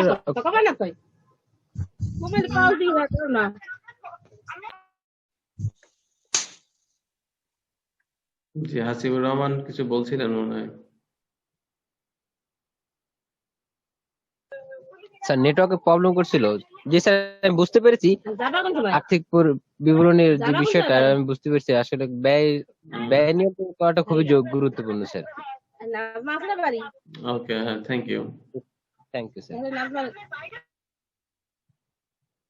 আচ্ছা, আমরা যদি 2-5 জন যদি স্যারকে বলি যে আমরা বুঝতে পেরেছি, সেটাও কিন্তু একটা কি আপনাদের কাছে এটাও আমরা প্রত্যাশা করি। তো ঠিক আছে, স্যার বুঝতে পারছি। স্যার আচ্ছা, থ্যাংক ইউ। আমরা তাহলে যেহেতু আমাদের সময়ের একটু আছে, যেহেতু অনেকে আপনাদের বলছিলেন ইলেকট্রিসিটি নেই, যারা মোবাইলে সংযুক্ত স্যার আমি একটু বলতে চাই, সেটা হচ্ছে হয়েছেন। স্যার আমি একটু ইন্টারাপ্ট করছি, সরি স্যার। Sure. আমরা যেহেতু সবাই বুঝেছি, তাহলে কি আমরা আপনাদের কোশ্চেন করতে পারি? হুম। কি বলেন? এখন কেউ রেসপন্স কেন করছেন? পারেন জি, আমরা তাহলে কোশ্চেন করি পারেন আপনাদের। জি, বলেন। আচ্ছা আচ্ছা, গুড। আমি আসলে আপনাদের বোঝার চেষ্টা করছিলাম আপনাদের কনফিডেন্স লেভেলটা কতটুকু, হ্যাঁ? যে আপনারা আসলে মনোযোগ সহকারে বুঝেছেন কিনা, শুনেছেন কিনা ক্লাসটা। এনিওয়ে স্যার, আমি আশা করি যে আমাদের সকল পার্টিসিপেন্ট প্রপারলি বুঝতে পেরেছে। আসলে আপনি এত সুন্দর করে আলোচনা করেছেন, না বোঝার কিছু নাই। তো ঠিক আছে স্যার, আমাদের আসলে জানেন আসলে আমাদের ইলেকট্রিসিটি একটু প্রবলেম হচ্ছে। ইভেন সকাল থেকে আমরা 2-3 বার মানে বের হয়ে গিয়েছি আর কি। আচ্ছা, আমি পরে তো এই জন্য চলে যাচ্ছি। হ্যাঁ, চলে যাই। আচ্ছা, তার আগে আপনাদের মধ্যে কি এমন কেউ আছেন যে ইম্পোর্টের বিজনেস করছেন বা এক্সপোর্টের বিজনেস করছেন? কেউ আছেন আপনাদের মধ্যে পার্টিসিপেন্ট যারা আছেন? জি স্যার। আচ্ছা, হাসান সাহেব, আপনি কি করছেন একটু কাইন্ডলি যদি বলেন। স্যার আমি আগে এখন না ইনপুটের সাথে মানে আমার লাইসেন্স আছে, আমি 2বারই ছিলাম। একটা হচ্ছে 12 থেকে 16 পর্যন্ত, আবার 2 বছর গ্যাপ দিয়া তারপরে হচ্ছে এই 19 পর্যন্ত আবার ছিলাম। ওকে, মানে আপনার কি ইম্পোর্টের লাইসেন্স না? জি জি, ইম্পোর্টের লাইসেন্স। আমি চায়না থেকে ইলেকট্রনিক্স এগুলা আনতাম। আচ্ছা, এবং এর আগে যে ছোট যে চার্জার লাইট ছিল 2012 সালে, ওইখানে যে মার্কেটে 120 টাকা যেগুলো বিক্রি হইতো, হ্যাঁ, ওইটা আনতাম। ওইটা আইনে ঢাকা সুন্দরবন স্কয়ার মার্কেটে ওদের কাছে পাইকারি বিক্রি করতাম। ও তাই নাকি? বাহ, ভালো তো। তাহলে আপনার অভিজ্ঞতা শেয়ার করেন, বলেন। আপনি এখন যদি যারা নতুন কেউ এরকম কোনো ইম্পোর্টের বিজনেস করতে চান, তাদের জন্য আপনি কি মানে কিভাবে করতে হবে টোটালটা যদি একটু বলেন আর কি, আপনার যেহেতু বাস্তব অভিজ্ঞতা আছে। স্যার ওইটা আগে ওইখানে চায়না যেতে হবে, গিয়ে আপনি কি প্রোডাক্টটা করবেন ওইটা ওইখানে আসলে চুজ করতে হবে। অনেক সময় যে আলিবাবা ওয়েবসাইট বা দিয়ে আসলে হয় না ওইভাবে, যে প্রোডাক্ট আসলে আপনি বাংলাদেশে আইনা চালাইতে পারবেন কিনা। আর যদি আপনি না চালাইতে পারেন তাহলে আপনার জন্য বিশাল একটা লস। আচ্ছা, ধরা যাক আপনি চালাতে পারবেন, তারপরে আপনার স্টেপটা কি হবে? স্টেপটা ওইখানে যে আছে ওদের সাথে করতে হবে, তারপরে ব্যাংকে গিয়ে এলসি ওপেন করতে হবে। তা ওরা মালটা পাঠাই দিলে পোর্টে আসলে ওইখানে কাস্টমস থেকে ওইগুলা যে কাগজ ডকুমেন্ট গুলো আছে ওদের কাছে সাবমিট করতে হবে। সিএনডেফ যে এজেন্ট আছে তাদেরকে ধরতে হবে, তারা মালটা ওখান থেকে বের করে দিবে। আচ্ছা, আপনি আস্তে আস্তে যান, কারণ আপনি অনেক বড় প্রক্রিয়া খুব দ্রুত শেষ করে ফেললেন কিন্তু। আপনি প্রথমে ব্যাংকে গেলেন, যে কি ব্যাংকে কি বলবেন আগে সেটি বলেন আমাদেরকে। ব্যাংকে ওরা এলসি করবে যে ওইখানে যে কোম্পানি আছে ওই কোম্পানির ইসে আচ্ছা যে আচ্ছা। কত ডলারের ওইটা এলসি ওরা ওপেন করবে। যাবো 10 লাখ 15 লাখ এই কাগজপত্রটা ডকুমেন্ট গুলো আবার ওদেরকে মেল করতে হয়। তো ওরা ওই জিনিসটা পাইলে আমাদেরকে মাল ছাইড়া দেয়। তা মাল দিলে যখন পোর্টে আসে তখন ওদের কাছে মানে এলসি ফুল টাকাটা পে করলে ওরা ওই ডকুমেন্ট গুলা দিয়ে দেয়। তো ওই ডকুমেন্ট গুলা দেওয়ার পরে এইখানে যে পোর্টে আছে কাস্টমসে ওদের সাথে যোগাযোগ করতে হয়। তারপর যে সিএনডিএফ এজেন্ট আছে ওদের কাছে এই ডকুমেন্ট দিলে ওরা আমাদের কাছ থেকে কিছু কমিশন বিভিন্ন যে এসএস কোড আছে ওই কোড অনুসারে আমাদের কাছ থেকে মানে ওই ইয়াগুলা নেয়, বুঝতে পারছি। টাকাগুলা নেয়। নেওয়ার পর ওরাই প্রসেসিং করে আমাদেরকে হাতে দেয়। থ্যাংক ইউ, আপনি অনেক ভালো বলছেন। তো আপনি যে প্রথমে লাইসেন্সটি করলেন, সেই লাইসেন্সটি কোথা থেকে করলেন? এর লাইসেন্সটা করছি বরিশাল থেকে। ওইটি বরিশাল থেকে করা যায় না? জি, বরিশাল এটা কোন ওই যে উপ কমিশনার যে কাস্টমস এর যে কমিশনার ওনার বরাবরে দরখাস্ত করে। আচ্ছা, ওটাকে বোধহয় আইআরসি বলে, তাই না? জি, আইআরসি। গুড, আচ্ছা আচ্ছা। থ্যাংক ইউ, আপনি অনেক ভালো ইনফরমেশন দিয়েছেন। যারা আশা করি যারা আমাদের পার্টিসিপেন্টস আছে তারা ভবিষ্যতেও তারা কোনো ধরনের সমস্যার সম্মুখীন হলে আপনার সাথে আলোচনা করবে কি করে করতে হয়। আর আপনি যেটি বললেন যে চায়নায় যেতেই হয়, এটি আসলে অনেক সময় সম্ভব হয় না। আপনি হয়তো লাকিলি আপনি গেছেন, যে নিজে দেখে এসে হয়তো নিয়েছেন, কিন্তু অধিকাংশ ক্ষেত্রে কিন্তু আপনার আমাদের যে ব্যবসায়ীরা যে ইম্পোর্ট করে খুব মানে হার্ডলি তারা কিন্তু ভিজিট করে ওটা দেখার সুযোগ পায়। এটা আপনার ক্ষেত্রে হয়তো ভিন্ন, তবে সেটি যদি করতে পারেন হুইচ ইজ ভেরি নাইস, সেটা খুবই ভালো, কিন্তু সবসময় বোধহয় সেটি করা হয়ে ওঠে না। এখন মনে করেন আপনি ইউরোপের বাজার থেকে কোনো কিছু ইম্পোর্ট করতে চাইবেন, আপনি কি চাইলেই তো আর ইউরোপে আপনাকে এখন সরকার মানে ইউরোপ ভিসা দিবে না যাওয়ার জন্য। হ্যাঁ, তো সেক্ষেত্রে মানে এটা পেপারস এর মাধ্যমে আপনাকে কাজ করতে হবে আর কি। স্যার এইখানে হচ্ছে আমি চায়নার সাথে ব্যবসা করছি, আমি বাস্তব যে জিনিসটা দেখছি ওইটা হচ্ছে যেমন অনেকেই আছে যে ওদের কন্টেইনারের ভিতরে বালির বস্তা পাঠাই দিছে, কিন্তু মাল আসলে দেয় নাই, কিন্তু এইখানে আইসা খুইলা দেখছে বালির বস্তা, কিন্তু তাদের কিন্তু পে করা হয়ে গেছে। তারপর এইভাবে কোনো আর ওটা রিটার্নের কোনো ওয়ে নাই। আবার আর একটা বিষয় হচ্ছে যেমন আমার এক ফ্রেন্ড উনি হচ্ছে যে এলইডি লাইট এইগুলো আনতো ঢাকা, ওনার হচ্ছে পল্টনে অফিস। তা উনি এক পার্টির সার থেকে 2 কন্টেইনার ভাল্ব আনছে প্রায় 70-80 লাখ টাকা। কিন্তু ওই লাইট গুলো আসলে এলইডি চিপ যেটা ওইটা ভালো হয় নাই, যে হয়তো 7-8 ঘন্টা বা 24 ঘন্টার ভিতরে হয়তো 60% লাইট কাটে। আর আমরা সাধারণত যে লাইট গুলো আনি 80% ভালো হয় এবং 20% সমস্যা হয়, কিন্তু ওনার 60%ই সমস্যা হয়েছে। তো এই জিনিসটা তারা রিটার্নও নেয় না, এখানে ওইখানে কিন্তু অনেক টাকা ওনার লস হয়েছে। কিন্তু এই জিনিসটা আমি যেটা বাস্তবে দেখছি গিয়া ওইটা তাদের সাথে দেখা বিভিন্ন প্রোডাক্ট যাচাই বাছাই করিয়া যদি আনে তাইলে মোটামুটি মনে করেন ওখানে গেলেন, আপনি দেখে আসলেন, কিন্তু তারা পাঠানোর সময় অন্যটা পাঠালো, তখন কি করবেন? এটা ওইখান থেকে আপনি করে আসবেন, মানে কন্টেইনার ওইটা কইরা পাঠাইয়া আপনি আসবেন। সেটা কি সম্ভব? হ্যাঁ, এটা সম্ভব। কেন আপনি তাদেরকে পে করবেন কিভাবে? তারা কি আপনাকে আগেই পাঠাবে টাকা না নিয়ে? টাকা না, হ্যাঁ ওখানে বৈশাও পাঠান যায়, অথবা ওইখানে যে আছে যেমন আমার বিশেষ করে আমি এলসি করছি কম, ওই আমার এক ফ্রেন্ড আছে ও হচ্ছে গঞ্জ ওইখানে থাকে, ওর নিজের ওইখানে রেস্টুরেন্ট আছে, ও ওইখানে বিয়ে শাদী করছে, ওর মানে চেক উপে করছে, মানে ডেট দিয়া রাখছে 1 মাস বা 1.5 মাস 2 মাসের ডেট ওইখানে কইরা ওইখানে চেক পে করছে। আচ্ছা আচ্ছা আচ্ছা।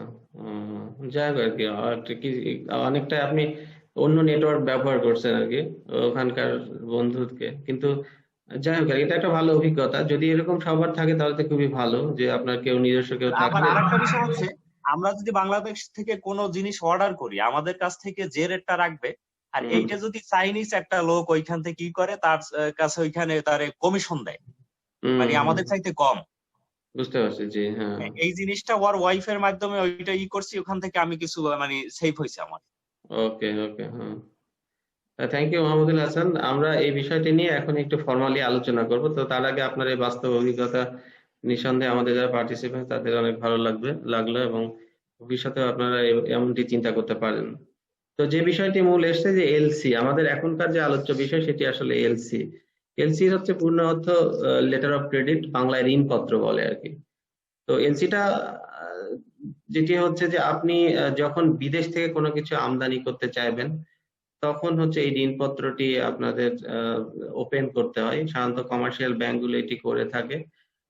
এর পেছনে একটি বড় কারণ হলো যে সাপোজ আপনি যার কাছ থেকে আনতে চান সে আপনাকে চিনে না, বা আপনাকে যে মাল পাঠাবে বিদেশ থেকে কেউ, সেও কিন্তু আপনাকে পার্সোনালি চিনে না। ফলে এখানে এক ধরনের অনিশ্চয়তা, একটা মানে ঝুঁকি কিন্তু আছে। এখন এই ঝুঁকিটা রিডিউস করার জন্য যেটি করা হয়, আপনার ব্যাংক এবং ওই দেশের ওই যিনি আপনাকে পাঠাবে তার ব্যাংকের মধ্যে এক ধরনের কনফার্মেশন দেয় আর কি। সেটি আসলে ওই প্রক্রিয়াটি হচ্ছে লেটার অফ ক্রেডিট। অর্থাৎ আপনাকে সে চিনে না, কিন্তু আপনার ব্যাংককে চিনে। একইভাবে আপনি যে আপনাকে পাঠাবে তাকে আপনি চিনেন না, কিন্তু তার ব্যাংককে কিন্তু আপনি চিনেন, অ্যাডভাইসিং ব্যাংক বলে সেটাকে। অর্থাৎ এই ধরনের দোস্তি আর কি, ব্যাংকগুলোর সাথে ব্যাংকগুলোর এক ধরনের দোস্তি আছে। সেই দোস্তির সম্পর্কটি কাজে লাগিয়ে যখন আপনি একজন অপরিচিত মানুষের কাছ থেকে কোনো কিছু কিনছেন, এর ফলে সেও নিশ্চয়তা পাচ্ছে যে সে যদি যথাযথ প্রোডাক্ট পাঠায় এবং সঠিক নিয়মে এবং যেভাবে স্পেসিফিকেশন আছে সেটি পাঠালে সে টাকা পাবে, তার যেমন নিশ্চয়তা পাচ্ছে, অন্যদিকে আপনিও যে রিকোয়ারমেন্ট আপনি তাদেরকে দিয়েছেন সেই মতো যে টাকা পাঠানোর পরে সেই রকম মাল যে পাবেন সেই গ্যারান্টিটাও আপনি পাচ্ছেন। তো ফলে এই এলসি প্রক্রিয়ার মাধ্যমে আমরা আন্তর্জাতিক যে আমরা সাধারণত আমদানিটি করে থাকি। আপনারা নিশ্চয়ই এলসিটা কি ধরে বুঝতে পারলেন কিছুটা।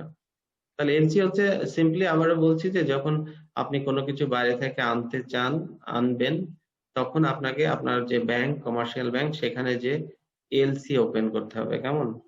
তো এলসিটাকে আবারও বলছি লেটার অফ ক্রেডিট বলে, অর্থাৎ প্রত্যয়ন, কাইন্ড অফ ঋণপত্র যদিও এটা বলা হচ্ছে যে, বাট এটা ক্রেডিট মানে আসলে ঠিক প্রত্যয়ন পত্র।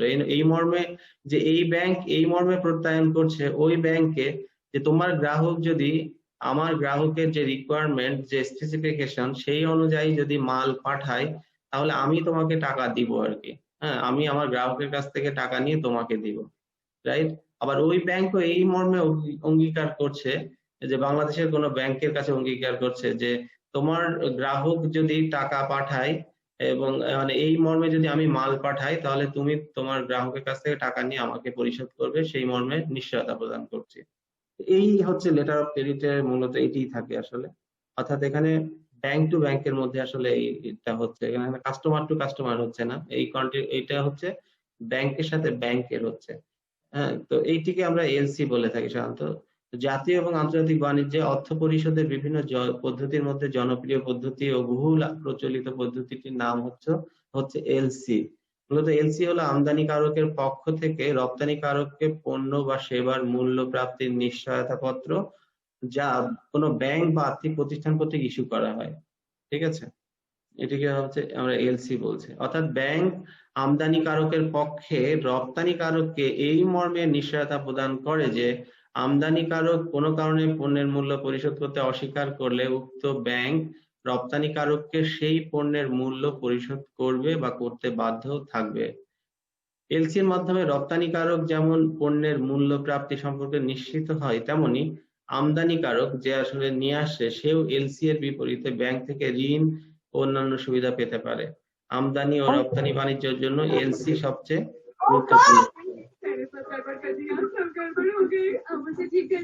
এলসির এখানে ইংরেজি একটা ডেফিনেশন দেওয়া আছে। Thank you. অর্থাৎ এখানে এলসি এর সঙ্গে আমরা যদি ডিফাইন করি, a conditional undertaking by of bank. পার্টিসিপেন্টের উদ্দেশ্যে বলছি স্যার, এক মিনিট আমি ইন্টারাপ্ট করছি। পার্টিসিপেন্টের উদ্দেশ্যে বলছি, আপনারা কেউ অপ্রয়োজনে আপনাদের মাইক্রোফোনটা আনমিউট করবেন না। আপনাদের ওখান থেকে যে নয়েজ হচ্ছে, আমাদের স্যারের কথা বলতে খুব অসুবিধা হচ্ছে এবং আপনার জন্য আমাদের আরো 10 জনের প্রবলেম হচ্ছে। স্যারের কথাটা প্রপারলি তারা শুনতে পাচ্ছে না। ঠিক আছে, তো আমি সবাইকে রিকোয়েস্ট করবো, প্লিজ অপ্রয়োজনে কেউ আনমিউট করবেন না। আপনাদের জন্য কোশ্চেন সেশন রাখা হবে লাস্টে, আমাদের স্লাইডটা শেষে অবশ্যই আমরা কোশ্চেন সেশন রাখবো আপনাদের জন্য। ঠিক আছে, জি স্যার প্লিজ। Thank you.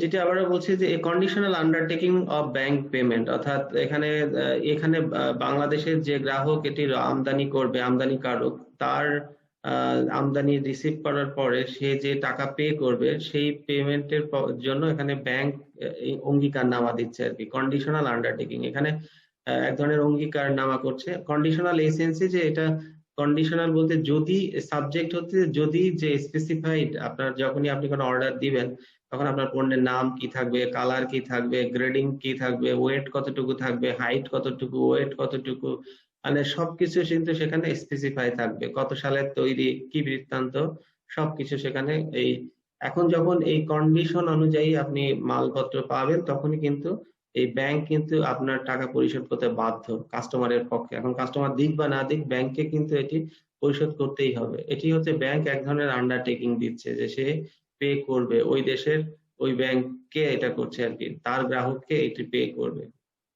অর্থাৎ এখানে ক্রেডিট মিনস এনি অ্যারেঞ্জমেন্ট, এটা একটা এক ধরনের arrangement however means or described that is irrevocable, আর এটি প্রত্যাহার করা যায় না। অর্থাৎ আপনি যদি ওয়ান্স আপনি এই অঙ্গীকার করে থাকেন, যদি আপনার যদি কন্ডিশন ফুলফিল করে ফলে আপনি কিন্তু টাকা দিতে বাধ্য। অর্থাৎ এটি আর আপনি লেটার অফ ক্রেডিট যেটি এটি আপনি কিছু বাতিল করতে পারবেন না আর কি একপাক্ষিক ভাবে। হ্যাঁ, উভয় পক্ষ যদি আবার রাজি থাকে তাহলে আপনি করতে পারবেন, বাট এক পক্ষের কোনো ইস্যু আপনি এটা চেঞ্জ করতে পারবেন না। and thereby constitute a definite undertaking of the issuing bank. issuing bank মানে যে ব্যাংকটি হচ্ছে আমদানিকারকের যে ব্যাংক, সাপোজ এখানে আমি আমদানিকারক, আমার ব্যাংক অগ্রণী ব্যাংক এখানে তখন ইস্যুইং ব্যাংক অর্থাৎ লেটার অফ ক্রেডিট যে ইস্যু করছে সে তাকে ডেফিনিট সুনির্দিষ্ট আন্ডারটেকিং করছে টু অনার এ কমপ্লাইং প্রেজেন্টেশন। অর্থাৎ আপনার যখন মালপত্র পাঠায় দিচ্ছে দিয়ে সেই কাগজপত্র যখন ওই অ্যাডভাইজিং ব্যাংকে জমা দিচ্ছে, সেই কাগজপত্র যখন এই ইস্যুইং ব্যাংকে দিচ্ছে আর কাগজপত্র যদি সব ঠিকঠাক থাকে তাহলে এই ইস্যুইং ব্যাংক ওই ব্যাংকের মাধ্যমে ওই গ্রাহককে টাকা দিতে বাধ্য আর কি। এই ধরনের অর্থাৎ কমপ্লাইং প্রেজেন্টেশন অর্থাৎ যখন উপস্থাপন করছে এবং সেই প্রেজেন্টেশন মানে কাগজপত্র সব ঠিকঠাক থাকছে তাহলে অবশ্যই আপনাকে সেটিকে অনার করতে হবে আর কি। চেক অনার যেভাবে করা হয় এটিকে অনার করতে হবে। এই হচ্ছে আমাদের লেটার অফ ক্রেডিট। তাহলে এলসির যে শর্তগুলি আমরা যেটা বলি, ইহা ব্যাংকের অপ্রত্যাহারযোগ্য অঙ্গীকারনামা, মানে একবার করলে আপনি আর এটি ইরিভোকেট করতে পারবেন না। এটি ক্রেতার পক্ষে ও বিক্রেতার অনুকূলে ইস্যু করা হয়। অর্থাৎ ক্রেতার পক্ষ নিয়ে ব্যাংক এই গ্যারান্টি দিচ্ছে ওই দেশের বিক্রেতার পক্ষে আর কি। ইহার মাধ্যমে নির্দিষ্ট পরিমাণ অর্থ পরিশোধের নিশ্চয়তা দেওয়া হয়। সবচেয়ে গুরুত্বপূর্ণ বিষয় হলো এই অর্থ প্রদান করা হয় এলসি এর শর্তসমূহ পালন এবং নির্দিষ্ট কিছু দলিলপত্র ব্যাংকে উপস্থাপন সাপেক্ষে।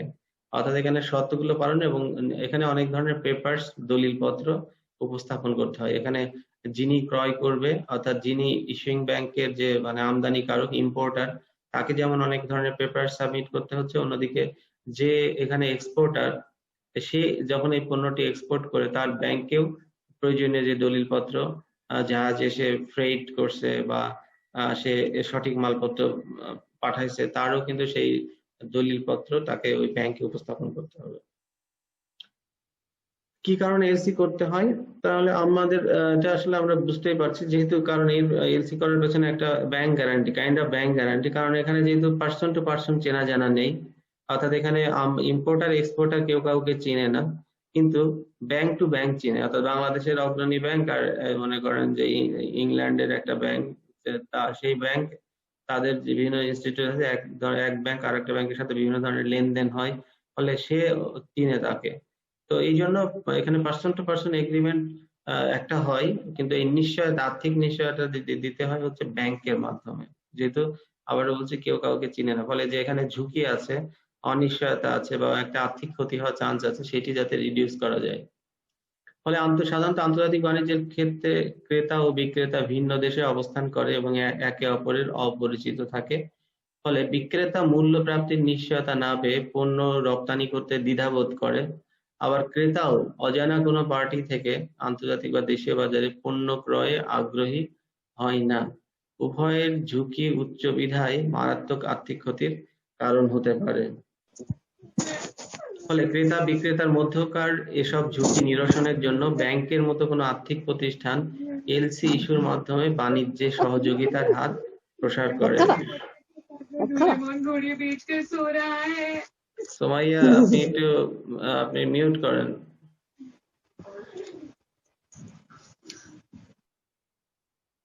Thank you.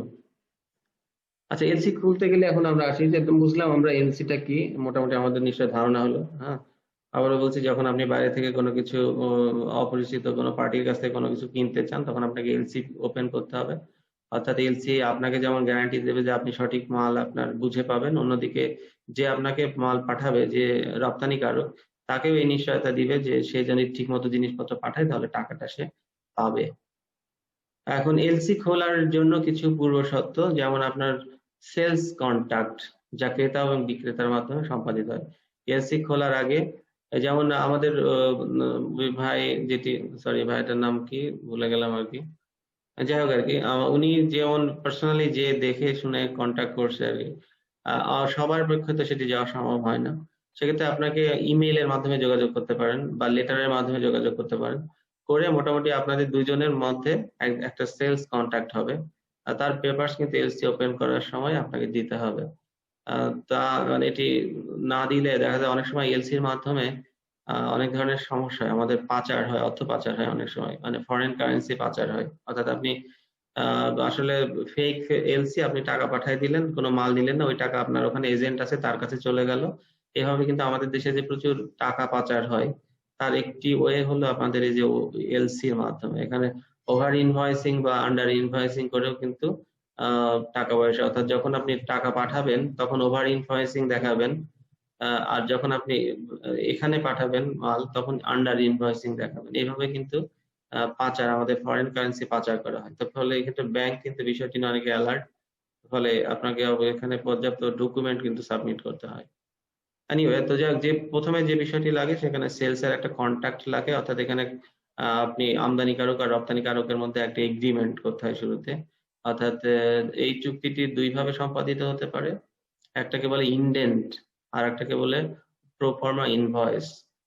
তো ইনডেন্টটি হলো যে যদি ওই কোম্পানি যার কাছ থেকে আপনি, ওই দেশের কোম্পানি, তার যদি প্রতিনিধি বাংলাদেশে থাকে, তার সে একটা আপনার, তার সাথে আপনি যে দরদাম ঠিক করলেন এবং মালের স্পেসিফিকেশন ঠিক করলে সে একটা আপনারা কন্ট্যাক্ট করলেন, তার একটা ডকুমেন্ট, সেটি হচ্ছে আমরা ইনডেন্ট বলে থাকি। আর যদি এমন হয় যে বাংলাদেশে ওই কোম্পানির কোনো এজেন্ট নেই, কোনো প্রতিনিধি নেই, সেক্ষেত্রে আপনি সরাসরি ইমেইলের মাধ্যমে ওই প্রতিষ্ঠানের সাথে যোগাযোগ করবেন। সেটিকে তখন আমরা প্রোফর্মা ইনভয়েস বলে থাকি। অর্থাৎ প্রোফর্মা ইনভয়েস হলো, সেই কোম্পানি যদি বাংলাদেশি প্রতিনিধি না থাকে তাহলে সেই কোম্পানিতে সরাসরি মেইল করে দাম নির্ধারণ বা আপনার মালের স্পেসিফিকেশন ঠিক করা ডিটেইলস সেখানে লেখা থাকবে, সেটিকে আমরা বলি। এবং এখানে প্রোফর্মা ইনভয়েস বলা হচ্ছে আর কি, সেটিকে আর কি। তো এখানে একটা ছবি দেওয়ার কথা বলা আছে কিন্তু ছবি নেই আসলে, ইনডেন্টে ছবি দেওয়া হলো, এনিওয়ে ছবিটা এখানে দেওয়া নেই। তো সেটাকে আমরা প্রোফর্মা, অর্থাৎ দুইটা ওয়েতে আপনি এটা এগ্রিমেন্টটা করতে পারেন। এক, যদি তাদের কোনো এজেন্ট থাকে এজেন্টের সাথে কথা বলতে পারেন, যেমন চাইনিজ কোম্পানির, বিভিন্ন কোম্পানির কিন্তু বাংলাদেশে তাদের এজেন্ট আছে। তো সেই এজেন্টের সাথেও আপনি তাদের সাথে যোগাযোগ করেও কিনতে পারেন আর কি। অথবা ডিরেক্টলি, যেমন অনেক সময় দেখা যায় যে আমাদের দেশ বা বিদেশ থেকে কিন্তু আমরা ওই যে গাড়ি কিনছি, আপনি জাস্ট গাড়ি দেখছেন, দেখে থেকে সব চয়েস করছেন, দাম দেখছেন, দেখে এই দেশে তাদের যারা এজেন্ট আছে তাকে আপনি সেখানে অর্ডার করছেন, তারা তখন আপনার পক্ষে এলসি করে মালটা নিয়ে আসছে। আবার কিছু আছে যে সরাসরি ইমেইলের মাধ্যমে আপনি যোগাযোগ করে নিয়ে আসতে পারেন। এলসি করার জন্য যেটা আমরা বলছিলাম যে আপনার অনেক কিছু ডকুমেন্ট লাগবে। প্রথমে যেটি লাগবে সেটি হচ্ছে আপনার আইআরসি, অর্থাৎ ইম্পোর্ট রেজিস্ট্রেশন সার্টিফিকেট, একটা ভ্যালিড আইআরসি লাগবে। আর এটি করার জন্য যেটি আমাদের ভাই বললো, জেলা অফিসে, যেটা আমাদের কাস্টমস অফিসে, সেখানে অ্যাপ্লাই করলে আপনি আইআরসি পাবেন। ইভেন আপনি যদি অ্যাডহক মানে জরুরি ভিত্তিতে নিতে চান, সেক্ষেত্রে বিডার সাথে যোগাযোগ করলে বিডাও কিন্তু আপনাদেরকে একটা আইআরসি প্রোভাইড করতে পারে। এরপরে লেটার অফ ক্রেডিটের অ্যাপ্লিকেশন লাগবে, এলসি অ্যাপ্লিকেশন, অথরাইজেশন ফর্ম লাগবে লেটার অফ ক্রেডিটের, যেটা আমরা ওই যে প্রোফর্মা ইনভয়েস বা ইনডেন্ট লাগবে, অর্থাৎ কন্ট্রাক্টর কাস্টমার টু কাস্টমার, অর্থাৎ আমদানিকারক আর রপ্তানিকারকের মধ্যে যে একটা এগ্রিমেন্ট, সেলস কন্ট্রাক্ট, সেটি লাগবে। ইম্পোর্ট ফর্ম লাগবে। আর ইন্স্যুরেন্স কাভার করতে হবে, তার জন্য আপনার ইন্স্যুরেন্স কাভারের ডকুমেন্ট লাগবে। আপনার মাল নিয়ে এসে যদি কোথাও রাখতে হয় তার জন্য বন্ডেড ওয়্যার হাউসের লাইসেন্স থাকতে হবে। সিআইবি রিপোর্ট, আপনি যে লেটার অফ ক্রেডিটের অ্যাপ্লিকেন্ট, আপনি অবশ্যই ব্যাংক তার নিজের সাথে আপনার সিআইবি রিপোর্ট নিবে যে আপনি কাস্টমার হিসেবে আপনার চরিত্র কেমন, ঠিকঠাক মতো টাকা পয়সা জমা দেন নাকি ফাঁকি দেন ব্যাংকগুলোকে, সেটা হচ্ছে আপনার, নাকি ঋণ খেলাপি নাকি, সেটা আপনার সিআইবি রিপোর্টের মাধ্যমে এই রিপোর্টটা জমা দিতে হবে। এটি আসলে ব্যাংক নিজেই এই রিপোর্টটি এখন বাংলাদেশ ব্যাংক থেকে সংগ্রহ করে থাকে। ক্রেডিট রিপোর্ট অন বেনিফিশিয়ারি, তারপর টিআইএন লাগবে, tax identification number, VAT certificate লাগবে, আপনি যে কোনো চেম্বার অফ কমার্স বা ইন্ডাস্ট্রি মেম্বার, সেই মেম্বারশিপের সার্টিফিকেট লাগবে, আর আপনি যে ইনকাম ট্যাক্স টাইমলি দিয়েছেন সেই ইনকাম ট্যাক্সের সার্টিফিকেট লাগবে, অনেক ডকুমেন্ট। আচ্ছা, এলসির পক্ষসমূহ, একটা এলসি তে লেটার অফ ক্রেডিটে অনেকগুলো পার্টি থাকে। প্রথম এবং প্রধানত যে পার্টি এটি ইনিশিয়েট করে তার নাম অ্যাপ্লিকেন্ট বলে, অর্থাৎ আপনি ইম্পোর্টারকে এখানে অ্যাপ্লিকেন্ট বলা হচ্ছে, আর বেনিফিশিয়ারি হচ্ছে যে এক্সপোর্টার তাকে বলা হয় বেনিফিশিয়ারি। আর ইম্পোর্টারের যে ব্যাংক, হ্যাঁ, আপনার যে অ্যাপ্লিকেন্ট বা ইম্পোর্টার তার যে ব্যাংক সেটিকে বলে ইস্যুইং ব্যাংক, আর এক্সপোর্টার যে ব্যাংক সেই ব্যাংককে বলা হয় হচ্ছে অ্যাডভাইজিং ব্যাংক। আচ্ছা, মাঝে কিছু অন্যান্য ব্যাংক থাকতে পারে, যেমন ট্রান্সফারিং ব্যাংক। মনে করেন আপনি হচ্ছে বাংলাদেশের হচ্ছে ইসলামী ব্যাংকের একজন গ্রাহক, সেখানে এলসি ওপেন করবেন, কিন্তু আর আপনার যে চায়নায় যে পার্টি সেটি হয়তো সাপোজ এবিসি ব্যাংকে তার আছে, কিন্তু ইসলামী ব্যাংকের সাথে এবিসি ব্যাংকের কোনো কানেকশন নেই, তার আছে ইসলামী ব্যাংকের সাথে অন্য আরেকটি ব্যাংকের যোগাযোগ। তখন ওই ব্যাংকটি তখন ট্রান্সফারিং ব্যাংক হিসেবে কাজ করবে, ও তখন ট্রান্সফার করে ওই যে অ্যাডভাইজিং ব্যাংক তাকে ওটা ইস্যু করবে। বা এরকম কনফার্মিং ব্যাংক, মনে করেন ইসলামী ব্যাংক আর একটা ব্যাংকের মানে ওই গ্রাহকের ব্যাংক এতই অপরিচিত যে ও এই ইসলামী ব্যাংক ওর সাথে কন্ট্যাক্ট করতে মানে ভয় পাচ্ছে, তখন হয়তো বলতে পারে যে তুমি অমুক ব্যাংকে যদি কনফার্ম দিতে পারো অমুক ব্যাংকের মাধ্যমে, তাহলে হয়তো আমি এলসি ওপেন করবো। তখন সেই ব্যাংকটিকে বলা হবে confirming bank. At the same time বাংলাদেশেও সে কনফার্মিং ব্যাংক হতে পারে। এখন সাপোজ মিডল্যান্ড ব্যাংকের একজন গ্রাহক বিদেশি একটা ব্যাংকের সাথে এলসি ওপেন করতে চায়, তখন ওই ব্যাংক বললো যে তুমি তো নতুন ব্যাংক, আমি তো তোমাকে ভরসা পাচ্ছি না, ঠিক আছে তুমি বাংলাদেশের সোনালী ব্যাংকের একটা কনফার্মেশন দাও। তখন সোনালী ব্যাংক কিন্তু কনফার্ম যদি করে তখন সোনালী ব্যাংকে আমরা কনফার্মিং ব্যাংক বলবো। এরকম আর কি কিছু আছে নমিনেটেড ব্যাংক, কিছু আছে রিইম্বার্সিং ব্যাংক, এরকম কিছু কিছু ব্যাংক এখানে সাথে বিভিন্ন ইনভলভ হতে পারে। সরি, লেটার অফ ক্রেডিটেরও বিভিন্ন প্রকারভেদ আছে। আমরা যেটা বললাম রিভোকেবল আর কি, যে আমাদের এগ্রিমেন্টটা ইরিভোকেবল, প্রত্যাহারযোগ্য নয়। তো লেটার অফ ক্রেডিট আবার দুইটা টাইপসই আছে, রিভোকেবলও আছে ইরিভোকেবলও আছে, সাইট আছে, ইউজেন্স আছে, কনফার্ম আছে, আনকনফার্ম লেটার অফ ক্রেডিট আছে, transferable, non transferable, documentary, clean, restricted, open, back to back, revolving, stand by letter of credit. তো এইগুলো আমরা অত ডিটেলস এখানে প্রকারভেদ হয়তো আমরা আলোচনা করছি না এই মুহূর্তে, হয়তো আপনারা মনে রাখতে পারবেন না। আপনার ট্রুলি যখন আপনারা করবেন তখন নিশ্চয়ই এই বিষয়গুলো আরো ডিটেলস জানতে পারবেন আর কি। তারপর যেমন একটা টার্ম আমরা খুবই শুনি, ব্যাক টু ব্যাক এলসি। এটি হচ্ছে সাধারণত আমাদের গার্মেন্টস এর ক্ষেত্রে এটি হয়ে থাকে। সাপোজ গার্মেন্টস এর একটা প্যারেন্ট এলসি আছে, যে আপনি সেই প্যারেন্ট এলসি অর্থাৎ আপনি পণ্য এক্সপোর্ট করবেন বিদেশে, গার্মেন্ট এক্সপোর্ট করবেন, এবং আপনার বিদেশি কোম্পানির সাথে আপনার এলসি সাইন হয়ে গেছে। এখন এই এলসি গুলো যখন এই এলসিটা কোনো ব্যাংকে জমা দিয়ে তখন আবার তারা আবার আরো কিছু এলসি ওপেন করে, অর্থাৎ কাঁচামাল আমদানি করবে ইন্ডিয়া থেকে বা অন্য কোনো দেশ থেকে ওই গার্মেন্টস এর জন্য, তখন সেই জাতীয় আমরা এলসি কে বলি ব্যাক টু ব্যাক এলসি। সেক্ষেত্রে আমাদের যে প্যারেন্ট এলসি সেটি আসলে এখানে এক ধরনের হিসেবে থাকে, মর্টগেজ হিসেবে থাকে, এরকম আর কি। রিভোকেবল মানে যেটা তো প্রত্যাহার করা যায়, ইরিভোকেবল মানে করা যাবে না। আর সাইট, অন সাইট, ডকুমেন্ট দেখার পরে কিন্তু আপনি মাল দিয়ে দিতে পারেন, দিয়ে দিতে হবে, সেটা letter of credit on site. আর letter of credit on usance হচ্ছে যে এটা ঠিক সাথে সাথে না, আপনাকে হয়তো একটা নির্দিষ্ট টাইম থাকবে যে মাল পাওয়ার 90 দিন বা 180 দিনের মধ্যে আপনি পরিশোধ করবেন, এরকম থাকতে পারে আর কি। অনেক ধরনের কাইন্ড আছে আর কি, সেটা আমরা অত ডিটেলস না যাই। এলসি করার শর্ত সমূহ, অর্থাৎ আমদানিকারক যে শাখায় তার ব্যবসায়িক হিসাব পরিচালনা করেন সে শাখায় এলসি খোলার জন্য আবেদন করবেন। আর আবেদন করলে এখানে এডি ব্রাঞ্চ হতে হবে, অথরাইজড ডিলার হতে হবে বাংলাদেশ ব্যাংকের। কিন্তু বাংলাদেশের সব ব্রাঞ্চ কিন্তু এডি ব্রাঞ্চ না, কিন্তু এডি ব্রাঞ্চ না হলেও সমস্যা নেই, অর্থাৎ আপনার যে ব্রাঞ্চের সাথে আছে সে তখন তার পার্শ্ববর্তী যে তাদের ওই ব্যাংকের যে এডি ব্রাঞ্চ আছে তার মাধ্যমে এই কাজটি করতে পারে আর কি। সেটি এটা করবে। তো ফলে এডি ব্রাঞ্চের through letter of credit open করতে পারে গ্রাহকের পক্ষে, অথবা আপনি যদি ডিরেক্টলি এডি ব্রাঞ্চের সাথে করেন তাহলে তো কোনো সমস্যা নেই। এলসি করার শর্ত আবারও যেটি আমরা বলছি যে আমদানি ঋণপত্র খোলার পূর্বে এডি শাখায় সংশ্লিষ্ট কর্মকর্তা নিম্নোক্ত বিষয়গুলো পরীক্ষা করবেন, যেমন আপনার আমদানিকারক সার্টিফিকেট আইআরসি গ্রহণ করেছেন কিনা, আমদানিকৃত পণ্যটি কোনো রেস্ট্রিকশন আছে কিনা। যেমন আপনি মদ আমদানি করতে চান বা অস্ত্র আমদানি করতে চান, তারা অবশ্যই চাইলেই পারবেন না আর কি। তো সেটি আর কি দেখবে যে এই পণ্যটি আমাদের দেশে অনেক সময় সরকার কিছু পলিসি গ্রহণ করে, যেমন কিছু কিছু পণ্য যখন সরকার দেশে ঢুকতে এনকারেজ করে না তখন তার উপরে মার্জিন অনেক বেশি রাখে। আর কিছু কিছু দ্রব্য যেগুলো সরকার এনকারেজ করে যে বেশি বেশি আসুক, সেগুলো তো জিরো মার্জিনেও আপনি এলসি ওপেন করতে পারেন না। জিরো মার্জিন মানে এখন কোনো টাকা দিতে হবে না, ব্যাংক আপনার মাল আসলে টাকা দিতে হবে। আর মার্জিন মনে করেন 50% মার্জিন, মানে আপনার যদি যে যত টাকার মাল আনতে চান তার 50% এখনই ব্যাংকে টাকা জমা দেওয়ার পরে bank letter of credit issue করবে, এটাকে মার্জিন বলে আর কি। তো মার্জিনটা অনেক সময় এনকারেজ করে। যদি জিরো মার্জিন হয় তাহলে আপনি সহজে মাল আনতে পারছেন কোনো টাকা ছাড়াই। আর যদি মনে করেন 50% মার্জিন, অর্থাৎ আপনি এখনই 50% টাকা দিয়ে লেটার অফ এলসি ওপেন করবেন আর বাকি 50% দিবেন যখন আপনার পণ্যটি আসবে। এখন মনে করেন এই পণ্যটি আপনার আসতে 3 মাস সময় লাগবে, এই 3 মাস কিন্তু এই যে 50% টাকা আপনার ব্যাংকে আটকে থাকলো, তাহলে এটা ব্যবসা হিসেবে তার জন্য কিন্তু তারা প্রতিদিন হিসেব করে যে তার টাকা কি পরিমাণ টাকা যাই হোক আর কি। তো সেটা অনেক সময় অনেক ব্যবসায়ীকে ডিসকারেজ করে যদি মার্জিন অনেক হাই থাকে।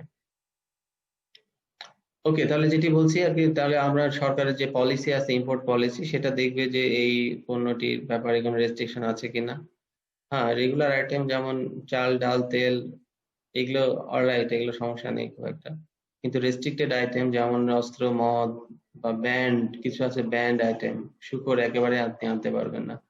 তাহলে এই বিষয়গুলো অবশ্যই নিয়ন্ত্রণ সংস্থা মানে এগুলো তারা যাচাই বাছাই করবে আর কি, ব্যাংকগুলো আমদানি রপ্তানি যোগ্য কিনা। এরপরে ল্যান্ডেড আপনার আমদানি পণ্যের ল্যান্ডেড কস্ট, কাস্টমস ডিউটি, অভ্যন্তরীণ পরিবহন খরচ, C&F কমিশন অন্যান্য যদি থাকে, বাজার মূল্যের বর্তমান বাজার মূল্যের চেয়ে কম। আচ্ছা, এই জিনিসগুলো আবার আপনার দেখতে হবে যে বাজার মূল্যের চেয়ে কম হচ্ছে কিনা। কারণ মনে করেন যে আপনি এমন একটা জিনিস আনতে চান তার বাজার মূল্য এই মুহূর্তে 100 টাকা, কিন্তু আপনি ওই জিনিসটা যখন এলসি ওপেন করে সেখানে আপনার যে টোটাল সার্বিক খরচ দেখাচ্ছেন 150 টাকা 200 টাকা, তার মানে এটি আসলে ফিজিবল না। তখন ব্যাংকগুলো এটি অনেক সময় দেখে যে মার্কেট বাজার মূল্যের চেয়ে কম আছে কিনা। আবার আবেদনকারীর আবেদনকৃত পণ্যের ব্যবসার সঙ্গে জড়িত অথবা সত্যি সত্যি উক্ত পণ্যটি তার প্রয়োজন কিনা সেটিও যাচাই বাছাই করে। কারণ এই যে যেটি বলছিলাম যে এলসির মাধ্যমে অনেক সময় অনেক ধরনের টাকা অর্থ পাচার করা হয়। তারপরে বাংলাদেশে আবেদনকারীর একটি স্থায়ী আবাসিক ঠিকানা এবং স্থায়ী ব্যবসায়িক ঠিকানা আছে কিনা সেটি, শাখায় তার কোনো খেলাপি ঋণ নেই এই মর্মে গ্যারান্টি, বা ওই যে আমরা সিআইবি রিপোর্ট দেখি, উক্ত শাখায় অথবা অন্য কোনো শাখায় তার ওভারডিউ বিল বা এন্ট্রি নেই, এই বিষয়গুলো আর কি। এলসির পর্যায় সমূহ, তাহলে প্রথমে যেটি প্রথম পর্যায়ে হচ্ছে যে কোম্পানির trade licence, TIN, VAT, IRC এগুলো করা আপনাকে করতে হবে যদি আপনি ইম্পোর্ট করতে চান। 2 নম্বর হচ্ছে ব্যাংকে অ্যাকাউন্ট ওপেন করতে হবে অবশ্যই। 3 হচ্ছে যে পণ্যটি আমদানি করবেন তার ইনডেন্ট বা পিআই কালেক্ট করা, মানে যেটা বললাম তার কন্ট্রাক্ট সেলস কন্ট্রাক্ট আপনাকে কালেক্ট করার পরে আপনি ব্যাংকে অ্যাপ্রোচ করবেন। তারপরে এখন আপনি 4 নম্বর হচ্ছে ব্যাংক থেকে আপনি এলসি ফর্ম কালেক্ট করে সেটি পূরণ করে ব্যাংকে জমা দিবেন। এরপরে আপনি এলসি মার্জিন জমা দিবেন। এলসি মার্জিন ডিপেন্ড করছে, আপনি যদি একেবারে নতুন কাস্টমার হন ব্যাংক অনেক সময় আপনাকে মানে পুরো টাকাটাই জমা রাখে, কারণ সে আপনাকে ভরসা পায় না যে আপনি মার্জিন দিয়ে মাল আসলো পরে যে আবার ব্যাংককে টাকা দিবেন তার গ্যারান্টি তো নাও থাকতে পারে। এনিওয়ে, তো সেটি হয়তো অনেক সময় আপনাকে ফুল মার্জিন দিয়েই এলসি ওপেন করতে হয়। কোনো সময় যদি কাস্টমার রিলেশন আপনার সাথে ভালো হয় সেক্ষেত্রে হয়তো 10 to 20% মার্জিন দিয়ে এলসি খুলতে পারেন। ওকে, এর সাথে আরো অন্য কিছু ডকুমেন্ট দিতে হয়, যেমন আপনার কোম্পানির সব কাগজ, trade licence, TIN, VAT, IRC, indent, PI supplier কোম্পানির bank credit report, insurance cover note. এরপরে ব্যাংক আপনার একটা এলসি খুলে আপনাকে একটা কপি দিবে। এখন এই আপনি কপিটা আর অরিজিনাল কপিটা বিদেশের সাপ্লায়ার কাছে তার ব্যাংকের মাধ্যমে পাঠিয়ে দিবে। এখন একটি ঋণপত্র শুরু থেকে নিষ্পন্ন হওয়ার বিভিন্ন পদক্ষেপ আমরা যেটি বলি, যে শুরুতে আপনি যেটি বললেন যে বিভিন্ন ডকুমেন্ট আইআরসি বলেন বা অন্যান্য ডকুমেন্ট কালেক্ট করলেন, করে আপনি ঋণপত্র করলেন, চুক্তিনামা সম্পন্ন। ঋণপত্র খোলার আগে ক্রেতা ও বিক্রেতার মধ্যে যেটি আমরা বললাম যে চুক্তিনামা সম্পন্ন হবে, সেখানে এক্স্যাক্টলি সবকিছু ডিটেলস থাকবে, মালের বিস্তারিত বর্ণনা, কবে জাহাজে এটা সে শিপমেন্ট করবে, কোন পোর্টের মাধ্যমে আসবে, বাংলাদেশে কোন পোর্টে আসবে, কি বৃত্তান্ত, সবকিছু এখানে উল্লেখ থাকবে চুক্তিনামা, সেলস কন্ট্রাক্টে। এরপরে এলসি ওপেন করবেন, অ্যাপ্লাই করবেন, করে এলসি ওপেন হলো। এলসি ওপেন করার পরে এলসি ইস্যু করা হলো। এলসি ইস্যু করে আপনার যে অ্যাডভাইজিং ব্যাংক আছে, অ্যাডভাইজিং ব্যাংকের কাছে সুইফট করে আপনার এই যে পেপারসটা তার পাঠাই দিবে, ওই সংশ্লিষ্ট ব্যাংক এটি পাঠাই দিবে। এখন অ্যাডভাইজড ব্যাংক যেটা করবে, অ্যাডভাইজড ব্যাংক মানে বুঝতে পারছেন, যিনি যে এক্সপোর্টারের যে ব্যাংক সেটাকে অ্যাডভাইজিং ব্যাংক বলে। অ্যাডভাইজিং ব্যাংক এখন এই ইস্যুকারী ব্যাংক থেকে যখন এই ঋণপত্রটি গ্রহণ করবে, করে তখন রপ্তানিকারককে বলবে যে তোমার এসছে, লেটার অফ ক্রেডিট এসছে, তুমি এখন এই অনুযায়ী তুমি করো, মালপত্র পাঠায় আমাদেরকে ডকুমেন্ট সাবমিট করো। এখন অ্যাডভাইজিং ব্যাংক এর বিনিময়ে কিছু চার্জ অবশ্যই আদায় করবে। এখন অ্যাডভাইজিং ব্যাংক ঋণপত্রের কোনো সত্ত্ব বা অর্থ পরিশোধ বিষয়ে কোনো দায়িত্ব নেয় না, তবে এলসি অ্যাডভাইজের মাধ্যমে রপ্তানিকারককে এটি নিশ্চিত করা হয় যে ঋণপত্রটি উক্ত ইস্যুকারী ব্যাংক হতেই প্রেরণ করা হয়েছে এবং এটি কোনো জাল ঋণপত্র নয়। মানে ওই ব্যাংক যেহেতু ওই ব্যাংককে চিনে, ফলে সে এই নিশ্চয়তা দিচ্ছে যে তুমি ঠিক মতো পাঠালে, এটা জেনুইন, কোনো সমস্যা নেই, এবং তুমি পাঠালে তোমার টাকা ওই ব্যাংক পরিশোধ করার মর্মে আমাদেরকে মানে আন্ডারটেকিং দিয়েছে, এইটি আর কি। এখন যেটি করবে যে যিনি এখানে রপ্তানিকারক, সে মালপত্র পাঠাবে, কোর্টে তার যে ডকুমেন্ট সেটি রেডি করবে, অর্থাৎ তার কবে পাঠালো, কোন ইন্সপেকশনের, কাস্টমস এর ইন্সপেকশনের সার্টিফিকেট, বা যখন C&F আছে মানে কস্ট অ্যান্ড ফ্রেইট, তার ডকুমেন্ট, এই সব ডকুমেন্ট গুলো করে তার যে ব্যাংক আছে, তার অ্যাডভাইজিং ব্যাংক, সেখানে সে এইগুলো জমা দিবে। জমা দিলে তখন তারা এই ডকুমেন্ট গুলো মিলায় দেখবে, দেখে যদি দেখে যে হ্যাঁ ঠিক আছে, তখন রপ্তানিকারককে টাকা পরিশোধ করে দিয়ে এই ব্যাংকের কাছে তাদের এই ডকুমেন্ট পাঠায়, বলবে যে এখন তোমরা টাকা দাও আর কি, ইস্যুইং ব্যাংকের কাছে পাঠাই দিবে। এরপরে যেটা হবে যে অ্যাডভাইজিং ব্যাংক এখন যখন বাংলাদেশের ব্যাংকটি যখন আপনি পাবে, এই অ্যাডভাইজিং ব্যাংকের কাছ থেকে এই কাগজপত্রগুলো পেলে তখন কাস্টমারকে বলবে যে হ্যাঁ আপনার কাগজপত্র চলে এসেছে, আপনি এখন ব্যাংকে আসেন। তাহলে ব্যাংকে আসার পরে এখন টাকা পয়সা দিলে হয়তো এই কাগজপত্র তাকে দিয়ে দিবে, সে তখন পোর্টে যাবে, যে কাগজপত্র দিয়ে মালগুলো কালেক্ট করে নিবে আর কি। এইভাবে আর কি মূলত প্রক্রিয়াটি হয়ে থাকে। আমার মনে হয় আর এই বিষয়ে আর বেশি যথেষ্ট আমার মনে হয় বলা হয়েছে। এখন যখন আপনারা কাজ করতে যাবেন তখন এখানে আরো বিষয়গুলো আরো ডিটেলস আপনারা জানতে পারবেন আর কি।